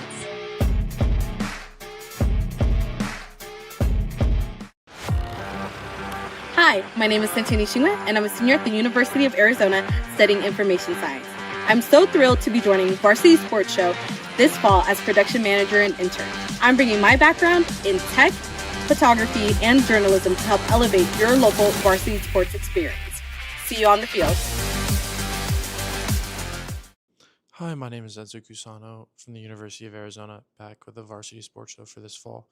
I'm down here in Tucson, Arizona, where I'll be covering high school football, professional events, and local events around the community. I hope you stay around and stick with us at Varsity. Thanks. Hello, my name is Mary Williams. I'm a senior at Arizona State University, majored in sports journalism. Over the past 3 years, I've been working diligently to work on my resume and learn new skills in the field of sports journalism. And this up-and-coming internship with Varsity Sports will be another great opportunity to gain experience under my belt, one step closer to help me build my resume in my future career in sports journalism after graduating at ASU. Hello, everybody. I am Matthew Grabowski. I am a new member of the Varsity Sports Show. I'm a senior at UNLV. I'm studying sports media. I'm looking to get into radio show host, podcast host, broadcasting, and sports writing. And I can't wait to cover all the local high school sports here in Las Vegas. And until then, I'll see you guys out on the field. Hi, my name is Millie Real, and I'm a junior at the University of Arizona, and I am so excited to be joining the Varsity Sports Show team this semester. I already have experience in reporting, but I'm really excited for this opportunity to jump into the sports side of things and really just gain a whole new skill set on camera or behind the camera, and I think this is going to be really fun, and I hopefully will learn a lot more about sports, and I'm really excited for everything that this opportunity brings me. Hey everyone, my name is Caden Rockins, and I will be an intern at the Varsity Sports Show this fall. I look forward to covering all of the local sports news coming out of Arizona. I am a senior at Arizona State University studying to become a sports broadcaster, and I can't wait to take a step closer to that dream by providing you all with the Phoenix metro area's best stories every week. Hello, everybody. My name is Kylie Keck, and I'm a social media intern here for Varsity Sports Show for the fall of 2026. I'm from Baird, Delaware, and I'm currently studying at Temple University for my bachelor's in sports media. And from a very young age, I've been involved with sports, with my most notable achievement being a state champion in girls bowling for the state of Delaware. And I'm very excited to show off my creativity online here with Varsity Sports Show. Hey everyone, my name is Sharat Huza and I'll be joining the Varsity Sports Show team this fall. I'm a film and television student at the University of Arizona, minoring in communication, and sports have always been a huge part of my life. From competing in triathlon to equestrian, I've always loved the competition, the stories, and everything that comes with sports. I'm super excited to bring that passion into media and share some great sports stories with you guys this fall. Hello, my name is Elias Bonilla. I'm a junior at the U of A and I'm very excited to join Varsity Sports Show this fall. As someone with a deep passion for sports and a background in sports journalism, I understand what it takes behind the scenes to present the sports I love. My goal this semester is to be able to become a better storyteller through broadcasting and reporting all of Tucson's best sports, whether it be behind the camera or in the microphone. I look forward to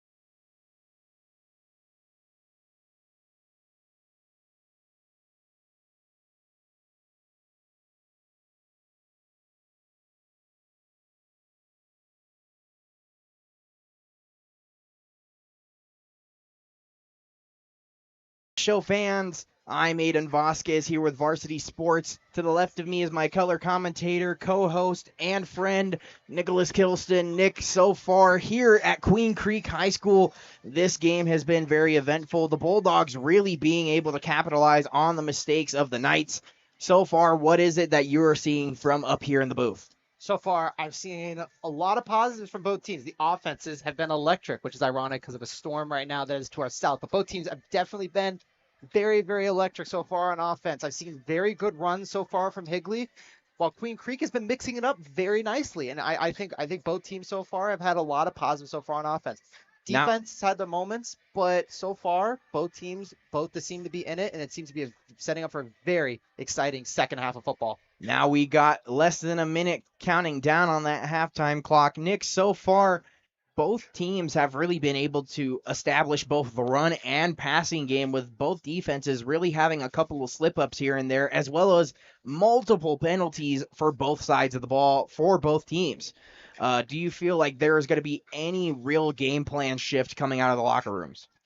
Yes, I think there are going to be some shifts. I think first off, both teams going to be locking down on those penalties. I feel like both teams definitely feel like they could be really running away with this game had they been a little more disciplined is probably what they're feeling right now.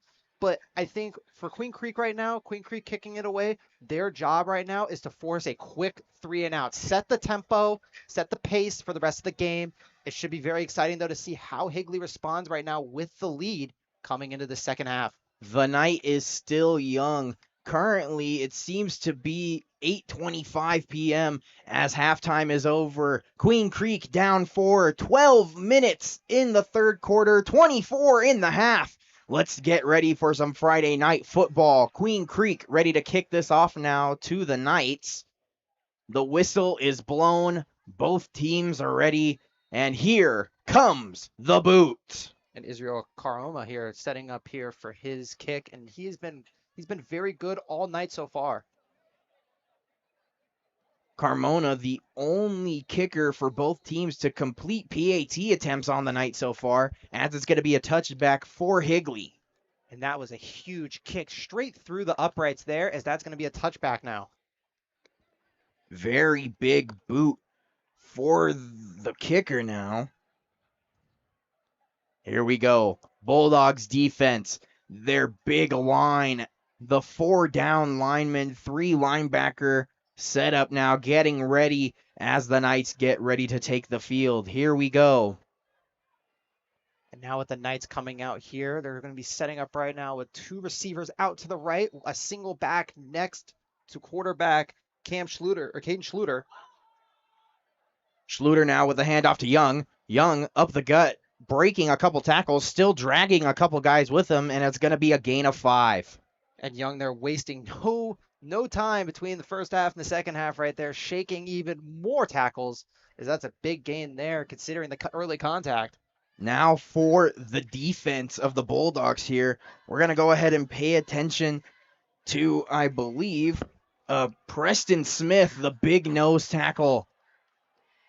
Big run there for Higley, and a first down for the Knights. And that was another well drawn up play by Higley. Good defense there by Queen Creek to minimize the damage there. Now we're going to be setting up for a new set of downs here. Looks to be around about the 31. I believe that's at the 31. First and 10 now for the Knights. Higley has their quarterback in the shotgun. Schluter takes the handoff, hands it to Young. Young up the gut, stuffed at the line by that big defensive line of the Bulldogs. And that was another big play there. Young couldn't get any room, it seemed like, there to move. And a great job there by the Bulldog defensive line to get the stop. Really big stop there by the Bulldogs defensive line. That 4-down lineman set really setting up their pressure on the run. Schluter now breaks the defender's ankles, looks downfield, throws. I believe that is a catch. First down for the Knights. Beautiful catch there by number 5, Anthony Plaka. And that was some great pressure there, though, by the Bulldogs, creating some early pressure there, and it really forced Schluter there to make a play, and he did, throwing an absolute dart to the sideline. Really great way of setting that edge for number 26 for the Bulldogs. Young now bouncing off of tackles. He gets a first down, knocks a man to the ground, running him over. Asher Howard for the Bulldogs on that tackle there. I believe it's going to be a first down for the Bulldogs unless the referees say otherwise. Seems like they're coming back right now. Seems as though there was a flag on the play. That big run there, that electrifying run from Young, seeming to be cut down. That's holding on the Knights. Offsetting penalties for both the offense and defense now. First and 10 on the 44 for the Knights. Schluter has 2 receivers to his left and right, motioning his halfback Lockett to his right now. Schluter drops back into the pocket. Throw there, caught, and first down for the Knights. Still, though, that swarm mentality for the Bulldogs, leading that huge gain for the Knights, just stopping it. Yeah, and Schluter there with another fantastic throw. And Schluter, such great arm strength there up the middle. And he really was able to throw into a really tight hole there that the Bulldogs forced there. Here we go now. Bulldogs, 4-down lineman set. Schluter dropping back. Pocket holding steady. Collapsing now. Bulldogs chasing after him. Schluter slides. And that's a gain of 6 on the play. A couple substitutions now for the Bulldogs. Number 3, Isaac Aldrich getting subbed out for number 1, Colton Cox. Cox now playing a little deep for the Bulldogs defense now. Quick pass to number 15 for Higley. That's going to be, I believe that is Xavier Jackson, the sophomore. And that was a great play there by number 13, Tustin DeWitt, to get the stop. He's coming off here. It seemed to be a little shaken up there on that play, but getting to the sideline himself as we continue now with a first down and 10. Higley, setting up. Quick little dump off pass to Jackson again. And that right now seems to be Higley's strategy right now. Quick little checkdowns and continuing to move the pace forward as they are moving closer and closer to a red zone try. Inching closer to that red zone now are the Knights. A couple substitution on that line. Pay attention to the big fella, number 74. I believe that is, my apologies. I believe that is Colton Gottschlack. Or, my apologies, that's not. We're looking at number 74, Jason Silverman now for the Bulldogs, really holding it down in that inside, playing right next to number 91, Preston Smith. Both linemen really seeming to hold down that run game. A nice little gain, new set of downs for the Knights now. 1st and 10 on the 13. Schluter takes the snap, hands off to Young. Young runs between the tackles, ball pops out. Very close to a recovery for the Bulldogs there. So far, the Bulldogs have done a really good job of pushing turnover opportunities. They've had 3 so far forced fumbles, but it looks right now to seem like Higley has just been able to hang on to the ball. They've done a great job recovering, and now currently they're moving on in the red zone. Can Queen Creek hold them? Schluter motioning his receiver. Hands it off to Lockett. Lockett stumbles and falls. Nowhere to run. Great defensive stop there by the Bulldogs, really cutting off Lockett's only way of running to that far sideline. Yeah, and that was a great play there by the Bulldogs, cutting off what could have been a good run toward the end zone. Lockett has been very, very explosive tonight, but a fantastic job capping the gain. 3rd and 9 for the Knights.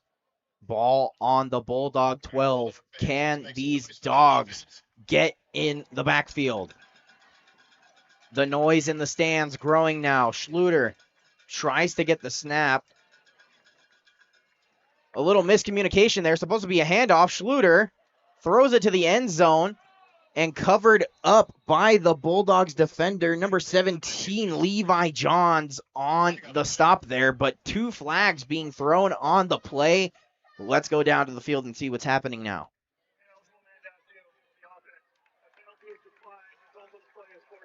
Ineligible man on the field or downfield for the offense now.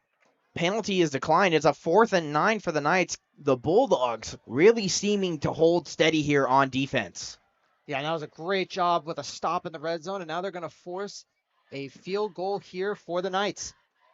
Ferrero now in the backfield for the kick. Hasn't completed a single one. It's blocked! Bulldogs able to get a hand up and block that kick, keeping Ferrero 0-3 on PAT attempts on the night. And so far, the Bulldogs have been absolutely staunch on special teams. Really, right now, this is proving to be the reason why they've really kept themselves in this ball game. Another fantastic job by the special teams, and now they're going to be picking it up, what looks to be from about the 20-yard line. Just another display of that 6A conference type of defense. Gritty, hard-nosed, able to get where they need to get, able to get the stops they need to get. Yeah, it's been a crazy game so far. Both teams, both offenses have been electric, and so far, it looks to seem like Queen Creek is about to take their snap. Queen Creek now. Hand off to Hales. Hales now gives it to the halfback. Swarmed by a couple Knights defenders. I believe that's a gain of 1. That was a good run there so far. It looks to be about like a 2nd and 9, I wanna call it. And that was a great run there, just kind of setting the tempo. Great run by Jamal Jones there. Hales now, the Queen Creek quarterback in the shotgun. 2 receivers to his left or the near side of your screen now. Jones in the backfield. Hand off back to Jones. Jones bouncing outside, cuts through a couple defenders and is brought down by his ankles. I believe that is another gain of 1. Right now, they're just kind of chipping away. They got a 3rd down here and 7. And right now, we're going to be looking, probably end up seeing Hales' arm here coming here, 3rd down. A quick gain of 2 at the Bulldog 23 now. 3rd and 7. Hales now in the shotgun. Quick substitution at the halfback position. I believe that's Colton Cox now coming in. Quick little switch up at the line now. Changing the play. Hales now. 2 receivers to his left, 2 to his right. Hales drop back. Pockets collapsing. He has a man in his face. Throw to Cox. It's caught! 1st down, Bulldogs. And a fantastic play there. Really, Hales right there read the pressure beautifully. The defensive line came, and he delivered a dime down right there, and that is going to lead to a 1st down and heading toward midfield. Beautiful little floating pass there to Cox. Unmanned, unguarded. Great little first down pass now. 1st and 10 for the Bulldogs on their 40. Jones now back into the backfield as the halfback. Seeming to be a timeout now. Hey fans, we've got a Volkswagen license plate 5, Mike Alpha 1, Alpha Echo Alpha, blocking the band path. Please have your vehicle moved. It might be towed. Now, Nick, so far this timeout really is the deciding factor of these two teams just being able to get a break, water up in this Arizona heat, trying to get everything situated. Whew, it is really warm, and right now both teams getting the hydration like you mentioned that they need. And look, this is the biggest key of the game. Both teams very talented, got the pinnacle of Arizona high school football. Really, it's the little things like getting hydrated and stuff, and it's very important. And so far, right now, I think what I've been most impressed about this half has been how well Queen Creek has really been able to bounce back, because they were at 3rd and 7. It was a deep play, and they delivered a dime, and then the special teams stepped up big. And right now, they're setting up right now at around the 40. And right now, I'm loving what I'm seeing from the Bulldogs right now. I'm also really loving what I'm seeing from the Bulldogs now, really getting that offensive momentum that they kind of lacked a little in that first half now. Hales now in the backfield.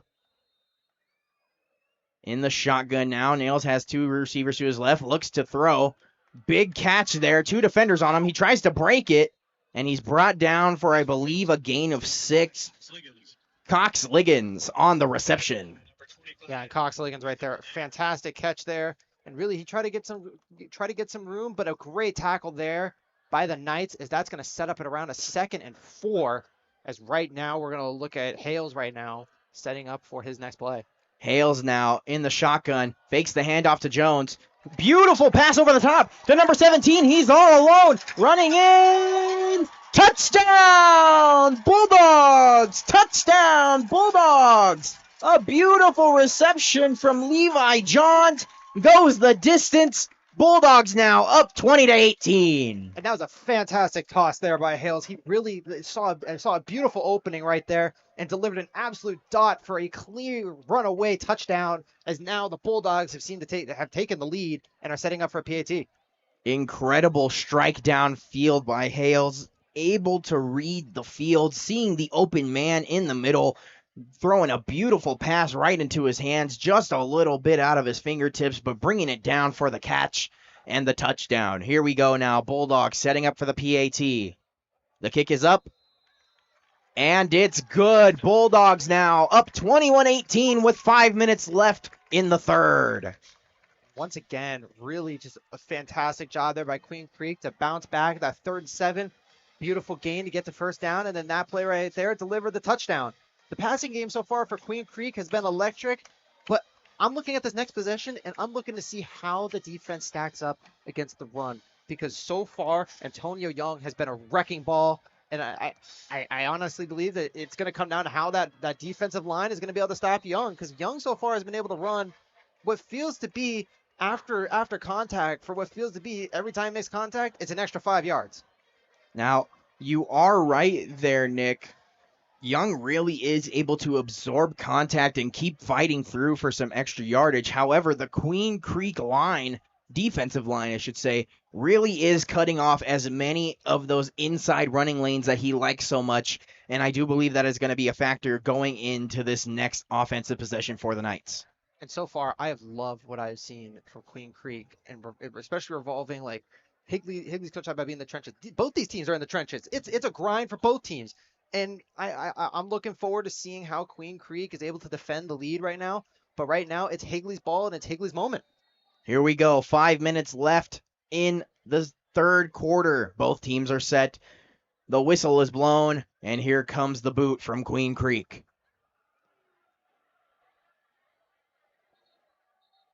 Big kick now, and the Knights are going to elect to have a touchback as they get set up at the 20-yard line now. Like we said, Antonio Young really being able to set this Higley run game, being able to both bounce inside and cut outside whenever he needs to.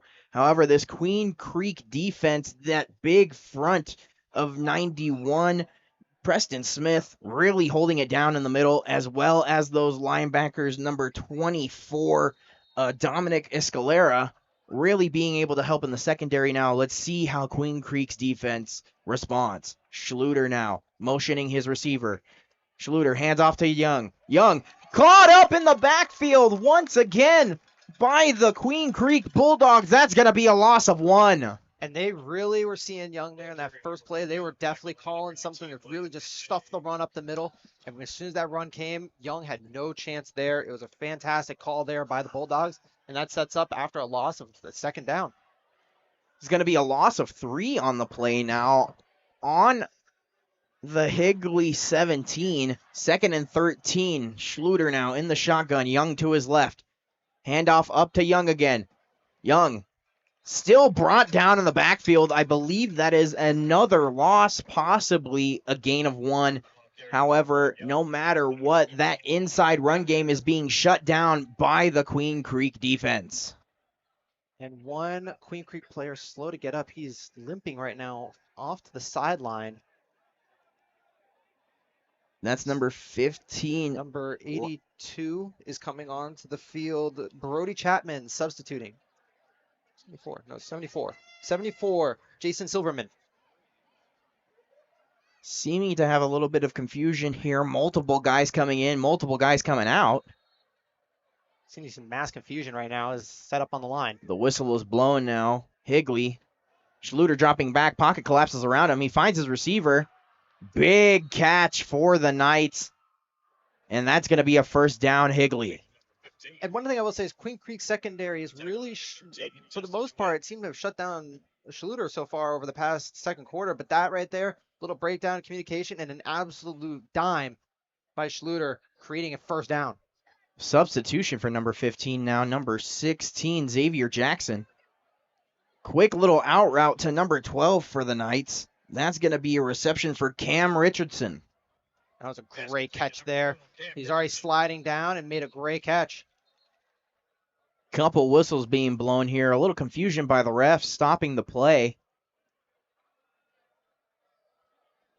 Higley now able to really get this offensive momentum going, but don't count the Bulldogs out yet. Schluter in the shotgun, Young to his left. Schluter has 2 receivers to his left and his right. Schluter drops back into the pocket. It collapses around him. Finds Young. Young breaks off 1 tackle for a first down, but a great little wrap up by the by the Queen Creek defender there to stop possibly a touchdown run. Yeah, and there wasn't a lot between them, and great stop there. First down, new set of downs right here for the Knights. Knights now, 1st and 10 on the 43. Schluter fakes the handoff, looks deep, throws it. And that's a catch to number 3 for the Knights, Jordan Harris, the senior. And that was a great catch by Jordan Harris. Got possession of the ball as he was going to the ground, was able to maintain it as he fell down. Knights seeming to run a no-huddle offense, bunched right now. Young to his right, fakes the handoff, a little screen pass to number 16, Xavier Jackson. Jackson still able to break a couple of tackles, get some yardage on that play, but still swarmed by purple jerseys. And looked to be an RPO there. Great play design there, setting up right there. Gave Schluter the option either to hand it off to Young, and if he didn't see it like he did there, he was able to dump it off right there for a good gain. Red zone opportunity now for the Knights. Here we go, 1st and 10. On the Bulldog 12, Knights now. Schluter under center, motioning a receiver. Young in the backfield. Schluter, handoff to Young. Young bouncing outside, misses, makes one miss. Touchdown, Knights! Touchdown, Knights! And another fantastic run there by Antonio Young, but the O-line did a fantastic job there, creating what seemed like parting the Red Sea, a fantastic run up the middle, and that led to a touchdown here, as it seems to be the PAT crew coming on for the kick. So far, 0 for 3 tonight for the Knights. Oh, they're looking to set up right now. Actually, it for looks a 2-point to conversion. be a 2-point conversion. Really setting up now. Fake play. Close. A little bit of trickery there for the Knights, setting up almost all their linemen to the left hash, but it seemed to be a keeper in the Wildcat from number 5 for the Knights, Anthony Plaka, not coming up with any pay dirt. Knights now up 24-21 with 2 minutes left in the third. So far, the Queen Creek defense really holding their own here, keeping it a very close game. Nick, what is it that you're seeing from up here?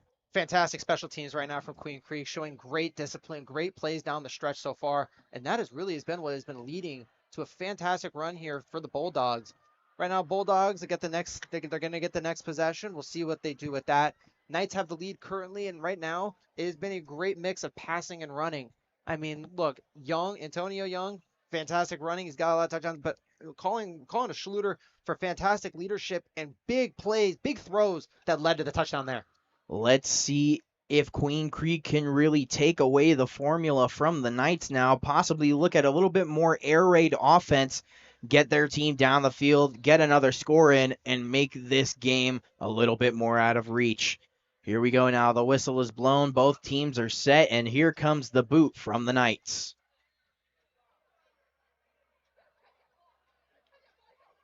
A little bit of a bobble there from Jamal Jones. Jones makes a man miss at the 5. And is brought down at the 15.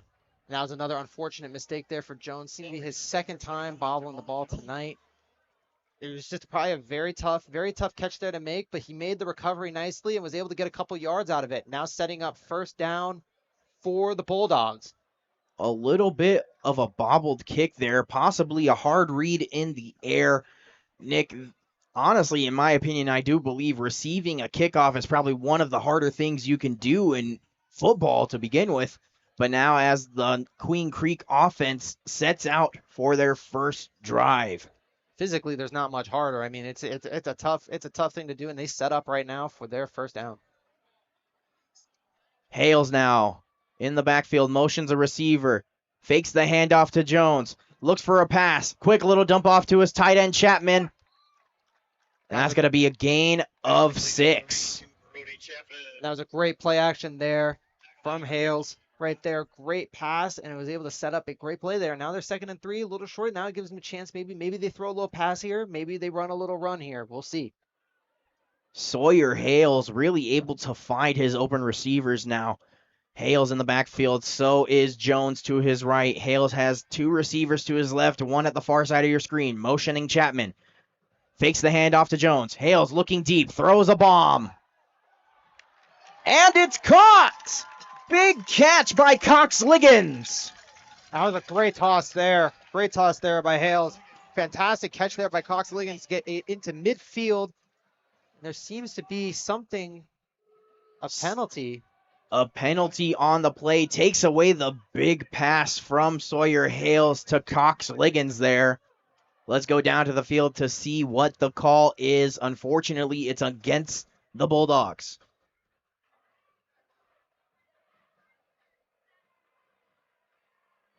And so far, I feel like the key so far between both these teams has been plays like that, where there have been big gains, and it just seems like this is going to be big moments here, because it's really both teams have been trading punches, and whichever team ends up having the ball toward the end is going to be the team that ends up coming victorious. Repeat, 2nd down, 2nd and 8. Hales rolls out now, looks for a pass, gets swarmed by 2 defenders, gets a throw off, and it goes out of bounds as he's swarmed by 2 Knights defenders. And Hales right there under pressure there the whole way by that defense, and the crowd here around us not liking it from the Queen Creek side. Felt like there was some contact there. Possibly a missed call there by the referees, or at least the Queen Creek faithful seem to be. 5-yard penalty against the Bulldogs, I believe. Repeat, 2nd down. It's a 2nd and 13 now on the Bulldogs 11. That big gain from the connection to Hales to Cox Liggins almost taken away. Let's see how the Bulldogs could really bounce back here. Hales now in the shotgun. 1 runner to his left, Jones. Hales now has trips right at the top of your screen now. Hales hands it off to Jones. Jones bounces outside the tackles and is brought down for, I believe, a gain of 2.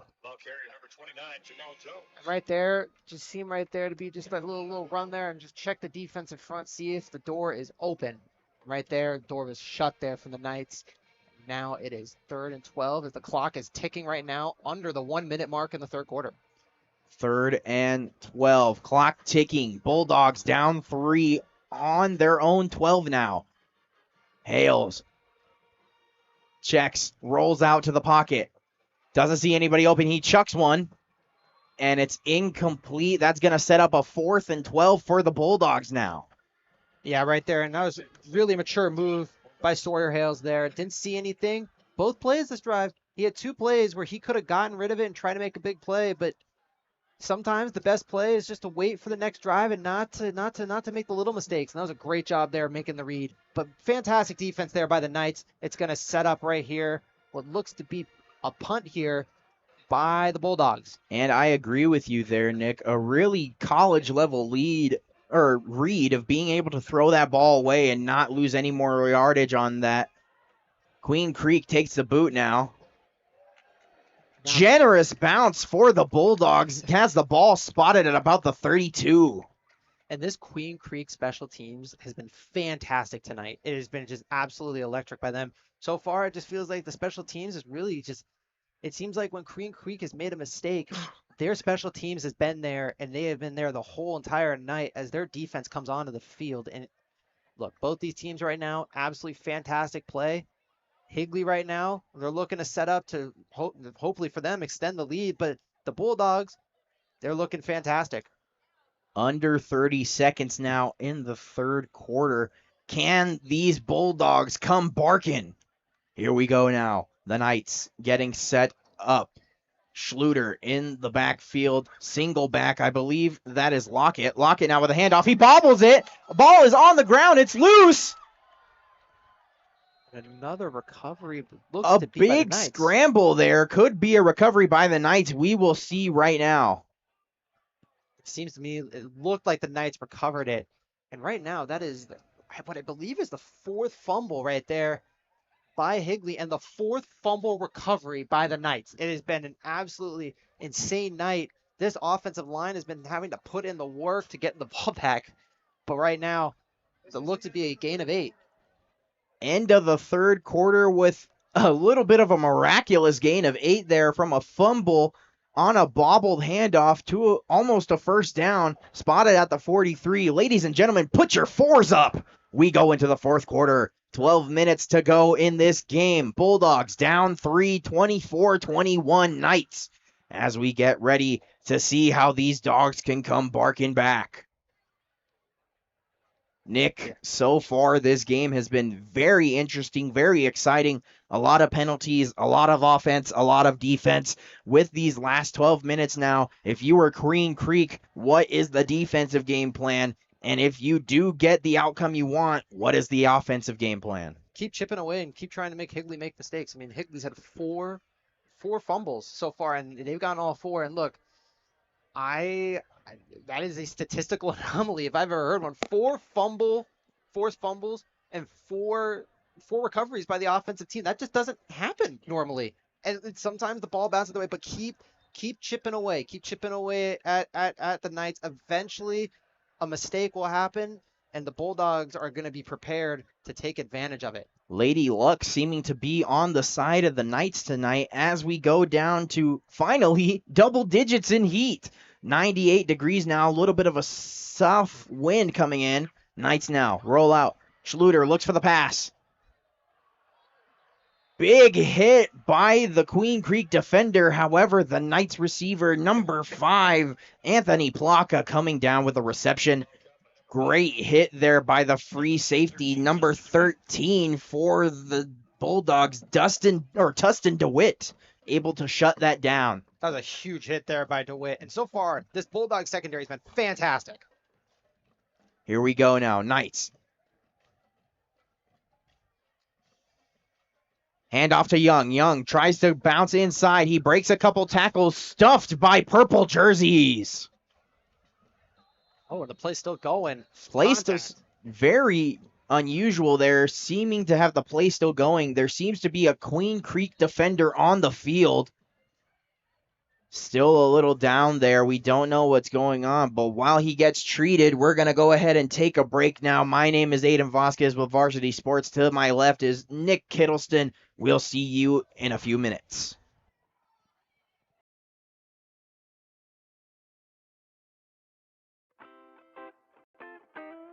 The Angry Crab Shack in Tempe, with an experience so good it remains indescribable, with something for every seafood lover. Try one of their amazing custom seafood boils, sandwiches, appetizers, and salads. Angry Crab Shack Tempe is located east of I-10 on Warner Road, 480-674-3847. The Angry Crab Shack in Tempe. Come ready to eat.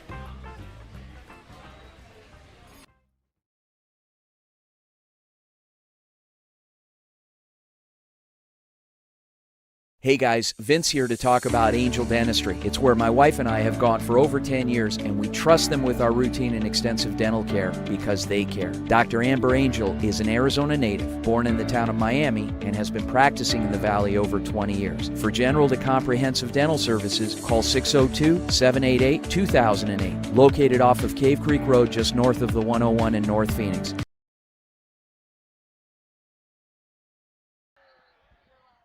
Ladies and gentlemen, we are back. Welcome back to the Varsity Sports Show. I'm Aiden Vasquez. To the left of me is Nicholas Kittleston. It seems that player on the field, Colton Cox, he's going to be okay now. Schluter now fakes the handoff, throws it to Plaka. Plaka with the reception once again. First down, Knights. However, this Queen Creek defense really is picking up speed now. I feel like it took them a little bit to wake up, but they are playing just as aggressive as they have ever been.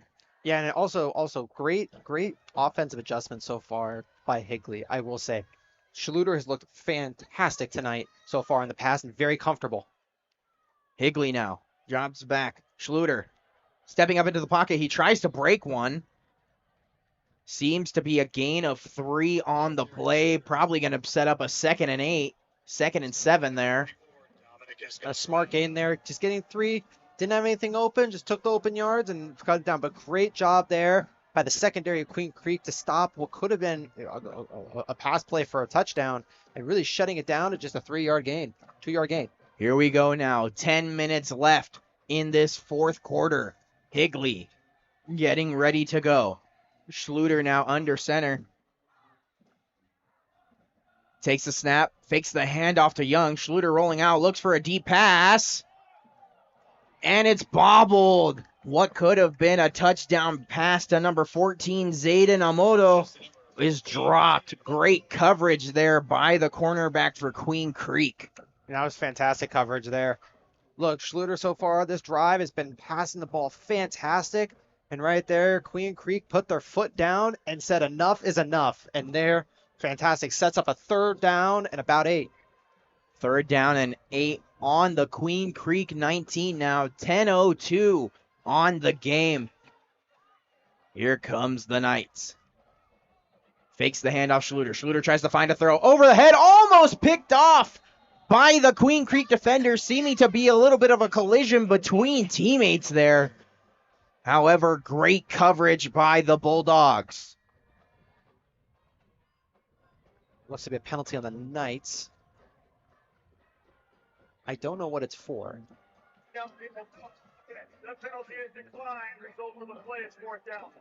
I believe that's an illegal man downfield penalty. Penalty is declined by the Bulldogs, however. Gonna set up a 4th and 8 on the 19. Now here, looks like they're setting up here for 4th down. They're going to go for it, I believe, here. It looks to be they're going for it on 4th down. Nick, do you think that's the right choice for the Knights here? This Bulldogs defense really is picking up aggressively in the red zone. Yes, I think so. So far, the special teams has been their strength. And right now, take that strength out. Make them make a play. Crowd cheering now. And a flag on the play. Possibly a jump by the Queen Creek defense. Gain of 5 yards for the Knights. Still 4th down, however, as they get dangerously close to the red zone. Yeah, that was a great job there, baiting what looked to be an offsides. That's a fantastic job there. Now 4th and what looks to be 3. Schluter now drops back into the pocket. It collapses around him. Pick up there to Xavier Amoto. Touchdown, Knights! Omoto untouched into the end zone. Higley now up 30-21. And it just seems to me right now, like it just seems like when there's a punch, seems like Higley's been counter-punching very well. Another fantastic play, a quick slant out there, 4th and 3. What felt to be the drive on the line, fantastic play, and now they're going to set up for a PAT to make them up by a score and a field goal. Now, the only part of Higley's offense that isn't really working is this special teams. Ferrero hasn't made a single kick on the night, and now he does. He is 1 for 4 on the night so far. Not too good of a showing, but at least he was able to hit pay dirt one time. It's 31-21 with 9:50 left in the game. Nick, so far, this Queen Creek defense is able to have a lot of high moments, but when those high moments run out, their lows get lower. How would you switch that up? Look, I think there's I'm gonna be completely real. I think that Queen Creek so far, they have forced Higley to make plays. And so far Higley's made plays. Now, do I think some of that is a little bit of luck? Yes. I think 4 fumble recoveries by the offense is statistically very tough to do. And something that as a defense, you gotta look at and you gotta be proud of the forced fumbles so far. But look, the game still has time. 9 minutes, 50 seconds. They're going to be receiving the ball. I expect to see this offense be moving with some urgency here as we prepare for kickoff. Wind starting to pick up here, blowing in from the southeast, possibly from that storm we see in our rear view now. Here we go. Both teams are set up. The whistle is blown. Here comes the boot from Higley.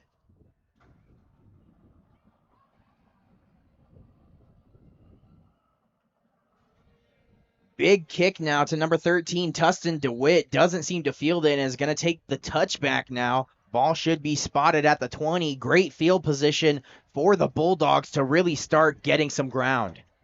And yeah, Bulldogs right here setting up their drive. This is going to be a very crucial drive this game. See if they can counterpunch here. I mean, look, all eyes right now on Sawyer Hales right here. The quarterback right here coming out. He's going to be preparing, rallying up the team as they come out for a first down and a huge, huge set of downs here. Sawyer Hales really efficient now. The wind really starting to kick up here. Could possibly play a factor into the passing game. Hales now in the shotgun, gearing behind him. Big gust of wind coming in now. Hales hands it off to Gearing. Gearing bounces outside of the tackle. Swarmed by the Knights. Right there, just testing the waters again. A little run on first down, see if they could pick up a couple, but hats off to the Higley team there to get the stop. Substitution now for the Bulldogs. Can these dogs really start barking? There's not a lot of offense hopefully being generated now.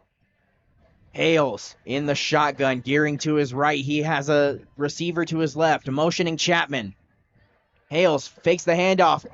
Caught by Cox Lings. He's alone. He's going down at the 30, the 20, the 10, the 5. Touchdown! Touchdown Bulldogs on a great slant route to Cale Cox Liggins. Amazing play, bringing the Bulldogs just that bit closer. Amazing, amazing, amazing. And Cale Cox Liggins right there, a fantastic play. He caught the ball. There just didn't seem to be any defensive backs near him. And he just hit the Jets, took it all the way to the house as we are alive here in Queen Creek right now. This place is jumping. It's a madhouse. Everybody cheering, everybody on their feet now. Cox Liggins bringing this team just a little bit closer. That quick little lightning bolt bringing a shock back to the Bulldogs. And the extra point is good. It's 28-31. Bulldogs only down just a little with 9 minutes left. Lightning strikes more than twice here in Queen Creek as we get ready for the kickoff. Nick, so far, quick offensive blast, seeming to only be maybe 2 plays before hitting pay dirt. Do you think that's really going to put some energy into the defense? This was exactly what the Bulldogs needed. A play like this, a fantastic play there. The receivers right now for the Bulldogs have been doing a fantastic job at getting open. Cale Cox Liggins right there, making an absolute play right there, showing his speed, getting to the end zone. Now it's going to come down to the defense. The defensive plays now are going to be huge. what's going to win this is going to be defense making plays. And right now, so far, we'll see what happens. But for now, can't wait to see what kickoff and what these last 9 minutes are going to bring here. 9 minutes and a dream. Bulldogs down 28-31. This wind really picking up here could play a factor into the kickoff. We will see what happens. Bulldogs really fighting back here in the last quarter, down about one score. 9 minutes and 3 seconds left. Both teams set up. Here we go, ladies and gentlemen. The whistle is blown. Both teams ready, and here comes the boot from the Bulldogs.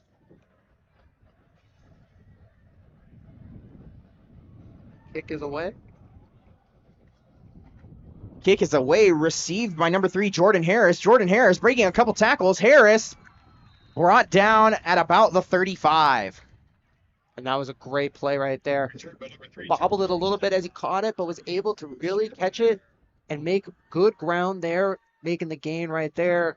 Very meaningful as Higley rallies right here, looking to answer, try to slam the door shut right here. But this Bulldog defense has other plans. Their special teams have been fantastic. Their offense has been fantastic. This defense have had moments so far today have been fantastic, and I've loved their secondary. Let's see if this defensive line can hit home here. These crowds getting loud here. Everybody on their feet jumping. Higley, handoff to their star back, Young. Young dragging guys still caught up about the ankles. That's going to be a 2nd and 5 on the 40. Another great run there. I mean, making contact at the line of scrimmage and making something out of what looked like nothing. And now, so far, Higley, 2nd and 4 now, looking at a possession here that really, if the game keeps progressing the way it is, we may see 3 or 4 more possessions from both teams. Now let's go ahead and look at that defensive line for Queen Creek now. The two big fellas in the middle, number 91 and number 44, really holding it down on those inside runs. Schluter now motioning his receiver. Handoff back to Young. Young bounces off one guy, but is swarmed by 3 others. Great defense there. Team effort right there for the tackle. Making a stop, and now 3rd down is up. 3rd down now. Number 26 for the Bulldogs, Howard, bringing him down. 3rd and 3 on the 41. Here come the Knights. That big offensive line setting up. Young now in the backfield. Schluter drops back. Flag is thrown. Whistle is blown. I believe that is an offensive penalty. We will see. False start on the Knights. That is the life that the Bulldogs really need now. Really trying to capitalize on these penalties as the clock ticks down. We're 7 minutes and 41 seconds left in this 4th quarter. 3rd and 7 for the Knights. Nick, so far, do you think these penalties are really something to capitalize on, or something that are really just stalling the momentum of the Dogs? I think the defensive mistakes right now have so far been left to none. Schluter now looks for the deep ball. Has a receiver. Plaka. He drops it! Incomplete pass for the Knights.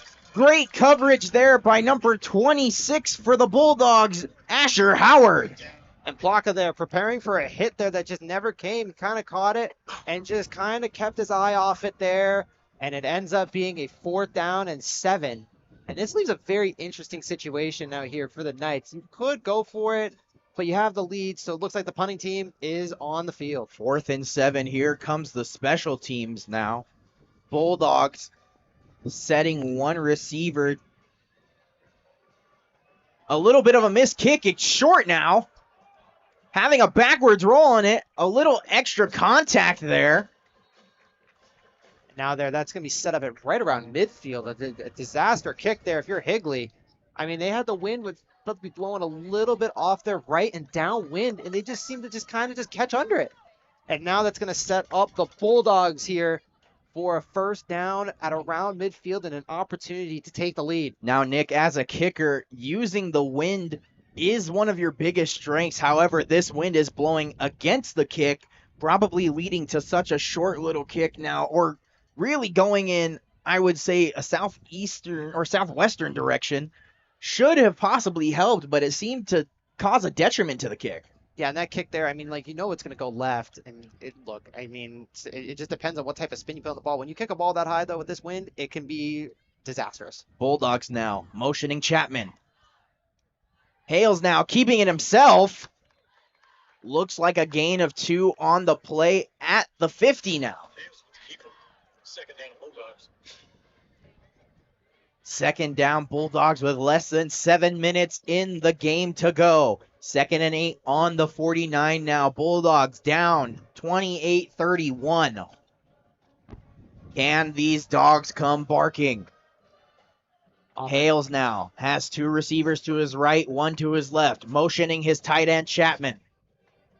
Hales drops back, pocket collapsing around him, caught by Colton Cox. Colton Cox shakes one defender, stopped at the first down, and that is a new set of downs for the Bulldogs. Fantastic play there by Hales, making a huge play. That throw right there, getting the first down. This is exactly what this offense needs. Continue to make small gains that create first downs. Eventually, you're going to hit pay dirt.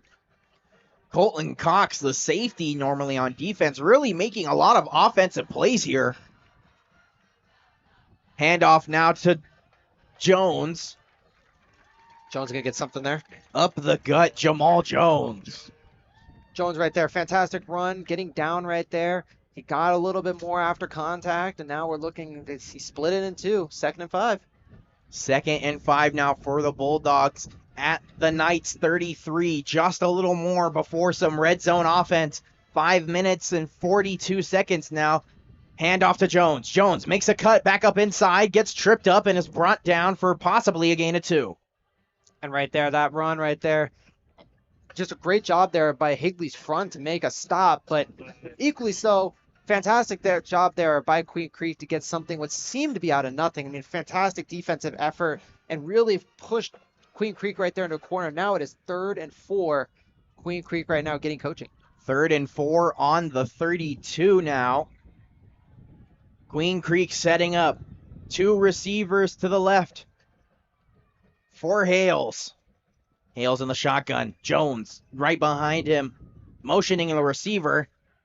Hales now fakes the handoff, rolls out to his right, looks downfield, doesn't see anybody. He throws a quick little dump off to his tight end, Chapman. And a flag on the play. Chapman with the reception and some positive yardage on the play. Right now, the officials looking at what type of penalty that was, but a fantastic job there, right there by Hales, continuing to make the play. 5-yard penalty against the Bulldogs there.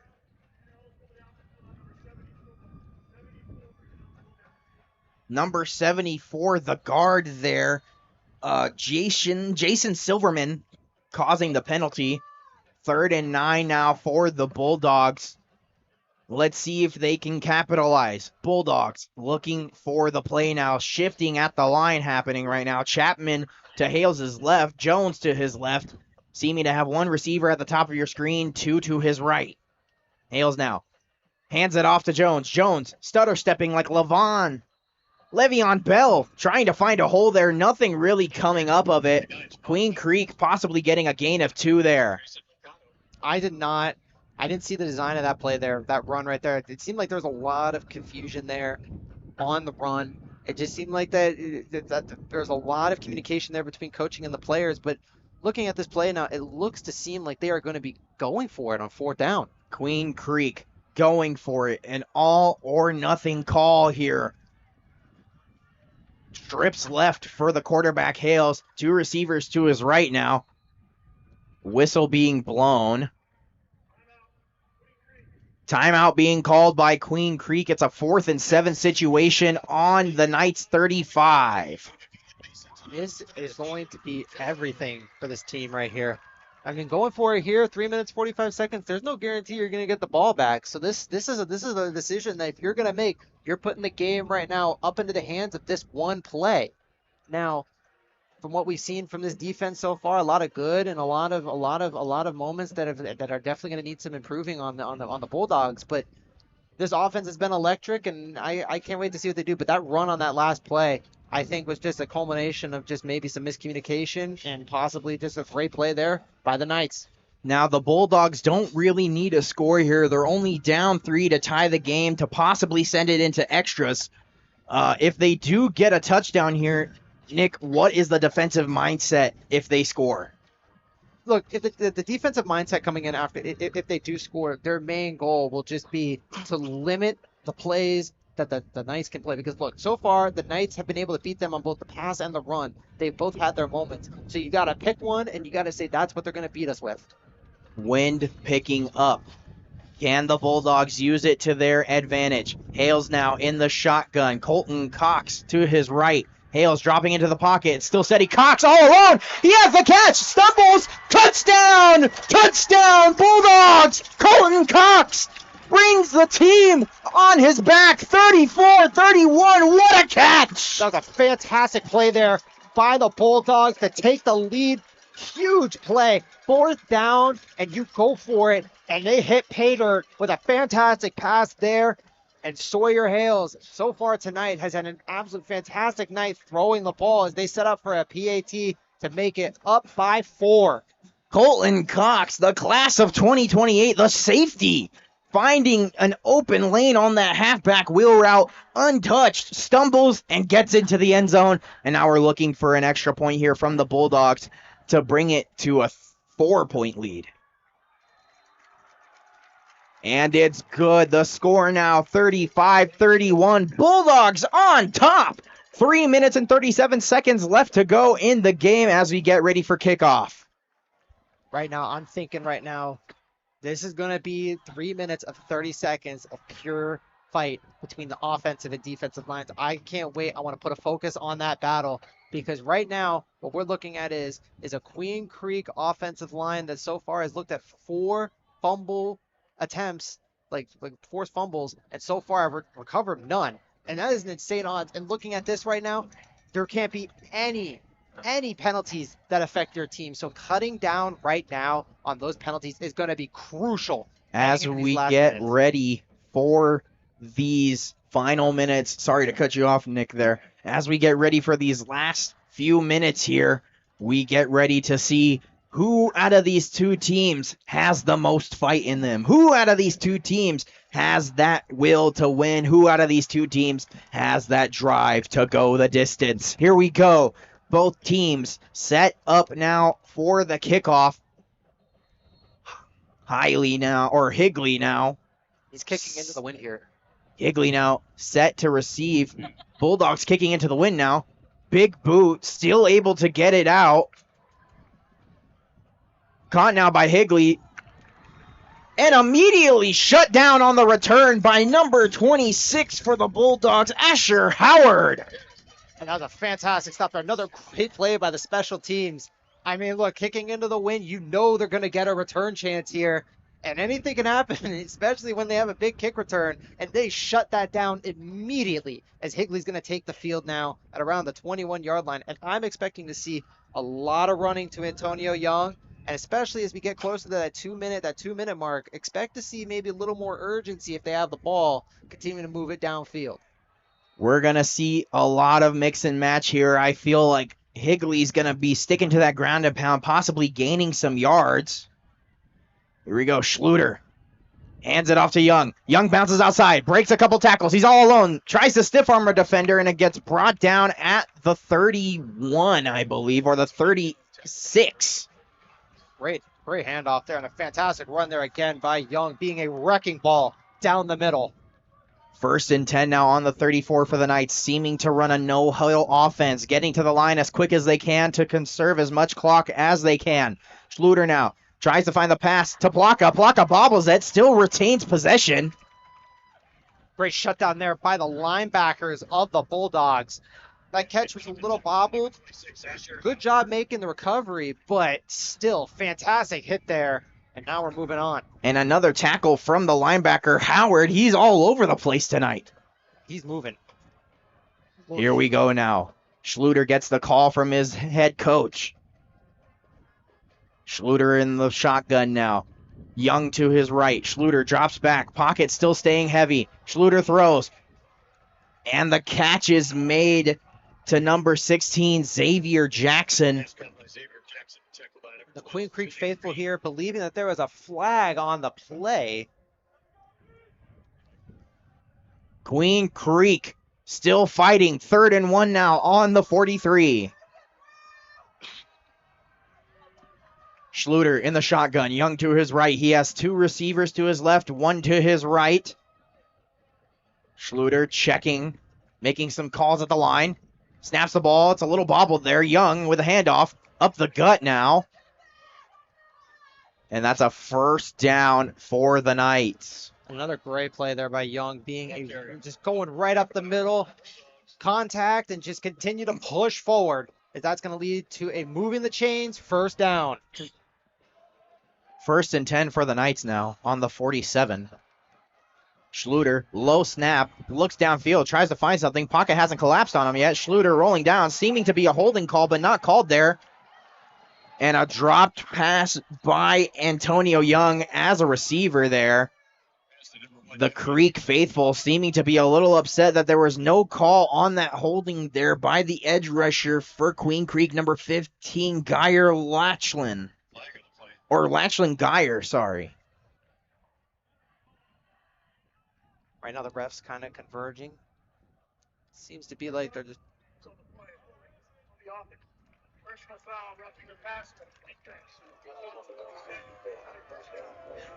Queen Creek not liking that for the passer call as they offset. Both penalties offsetting there. The Creek seeming to get their holding call that they wanted, but unfortunately a roughing the passer really offsets that. 1st and 10 on the 47 for the Knights. 1:35 left to go, down by 4. Schluter takes the snap, drops back into the pocket. It collapses around him. He finds his man. And it's broken up by the Creek.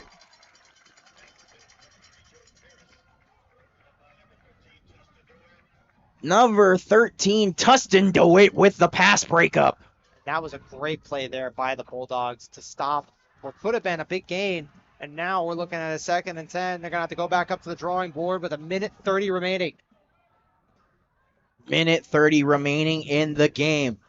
Final seconds, final chances possibly for the Knights. Down 4, 2nd and 10 on the 47. Schluter directing traffic at the line. Motions his receiver now. Takes the snap a little high. Schluter drops back. A little bit covered there. Interception! Interception by the Bulldogs! Interception! Wow! Great defensive stop there by number 12 for the Bulldogs, Julius Reed! And fantastic hands. That ball was so close to the ground. Reed had to scoop it up and make the play. Fantastic catch there as they retain possession. 1:25 remaining, and the Bulldogs looking to just chew the clock out here for a victory. 1:25 at about the 50. Interception that could possibly have sealed the game for the Bulldogs here. But 1:25, you don't know what can happen in a minute. Anything could happen in a minute, for Christ's sake. Yes, and that is going to be a very interesting moment here. The question is I believe Higley is either 2 or 3 timeouts. It looks to me like they're going to probably have to go for 1 or 2 first downs before going to victory formation. So we'll see. Both teams, I still believe, have 2 timeouts on the half. 1st and 10 on the 47 for the Bulldogs now. Hales, hands off to Gearing. Gearing puts his head down, tries to run through a couple of defenders. That's a gain of 3. Now looks to be 2nd down, Bulldogs. Timeout. 2nd down, Bulldogs at the 49 now. 2nd and 8 with 1:17 left. Oh, an injury timeout. Seems to be an injury timeout. It's numbers. The big fella, number 74, Jason Silverman, seeming to have a little trouble getting up. He's jogging back to the huddle now. A lot of grit coming from the Dogs here. That injury timeout, very, very fortunate if you're the Knights. Because right now, they're gonna have to go back to the drawing board. Higley didn't have to use a timeout there. And now it's 2nd and 8. Higley down one timeout, down to their final timeout of the half. 2nd and 8 on the 49. Bulldogs looking to make another strike here, widen the lead, trying to send home the Queen Creek faithful with a positive outcome tonight. And yeah, right now Hayes got the ball. Look to see a handoff here on 2nd and 8. Some communication. The man coming on, number 65, Elijah Godoy here coming onto the field. Godway substituting, I believe, Jason Silverman. Here we go now. Hales takes the snap, hands it off to Gearing. Gearing puts his shoulder down, tries to run through a couple. Seems to reaches to the 50 now, I believe, for a gain of 1. Timeout, Higley. Higley calls their 2nd timeout. Higley uses their 3rd and final timeout now. 3rd and 7. Bulldogs still have 2 timeouts left now. Ball spotted at the 50. 1-1-1. A minute and 11 seconds left in this ball game. The Bulldogs still up 4. My apologies too. Higley there had the ball. I thought Higley had more than one timeout remaining, and I actually looked at the Bulldogs, but now with 0 timeouts remaining, 3rd and 7, this is a huge play here. Look to see the Bulldogs maybe be aggressive here possibly, and maybe try to put the game out of reach with one well-placed pass, or they may try to run it up the gut. They're gonna have to kick it, and maybe they'll have probably 50 seconds remaining for the Knights to try to do something. But so far, fantastic job right now by the Bulldogs in game planning so far these final 2 minutes. No matter what here, that touchdown from Colton Cox and that interception from Julius Reed really seeming to be the changing and deciding factors in this game now. No matter what happens, whatever time the Knights have, they have to score quick. Here comes the Bulldogs now. Hales hands it off to Gearing. Really running down the clock now. Gearing trying to get some positive yardage. And I believe he's spotted still back down at the 50. Seconds left in this game now. Under a minute, 55 seconds and counting now. 4th and 7 for the Bulldogs. I'm pretty sure they're going to keep their offensive unit out here, possibly try and get a little bit more yards. Or they could keep their special teams unit really trying to put at disadvantage here the Knights. Yeah, it's a very, very interesting decision. The question is, if you think of the worst outcomes for special teams, could be a blocked punt. That could be a disaster. But at the same time, you could run the clock out and they have it at the if they get the yards for the 1st down, then the game's over. If they don't, then they're going to be somewhere around the 45. Queen Creek taking a timeout now. 24 seconds left in this ball game. Ladies and gentlemen, this has been nothing but an amazing game. A shootout here down in Queen Creek. 31-35. 24 seconds left to play.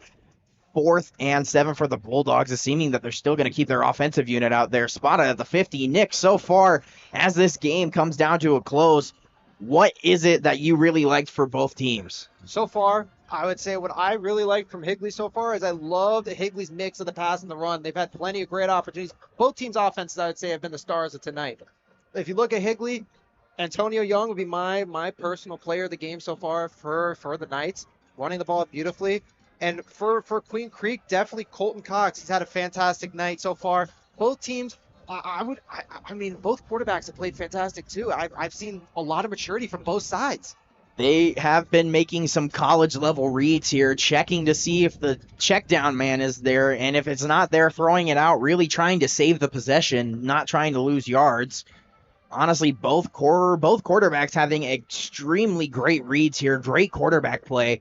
As it looks like the Bulldogs are actually going to send out their special team unit. They're going to force a big disadvantage, but the punt is into the wind here. Big boot now from Queen Creek. It's taken now by number 12 for the Knights. Cam Richardson getting some yards on the play, getting out of bounds just in time now. 13.8 left on the game. Now it's Hail Mary time. Hail Mary time. Can they get the bomb they need, and can they get out of bounds in time? Hail Mary or a little laterals, couple laterals maybe. We'll see. Some little drawn up trickery here. Some little schoolyard play Yeah. here, trying to go back to the backyard, maybe to the open lot down the street, throwing a couple laterals to keep the game going. Schluter now drops back. This crowd getting crazy. Schluter steps into the pocket, tries to find a pass. It's caught now, and it's brought out of bounds. Xavier Jackson able to catch it and quickly step out of bounds. 1st and 10 for the Knights. 7.2 left. Spotted at the 50. 1st and 10. It's Hail Mary time possibly for the Knights as they get ready for their last-ditch efforts now. They got 1 to 2 plays left here.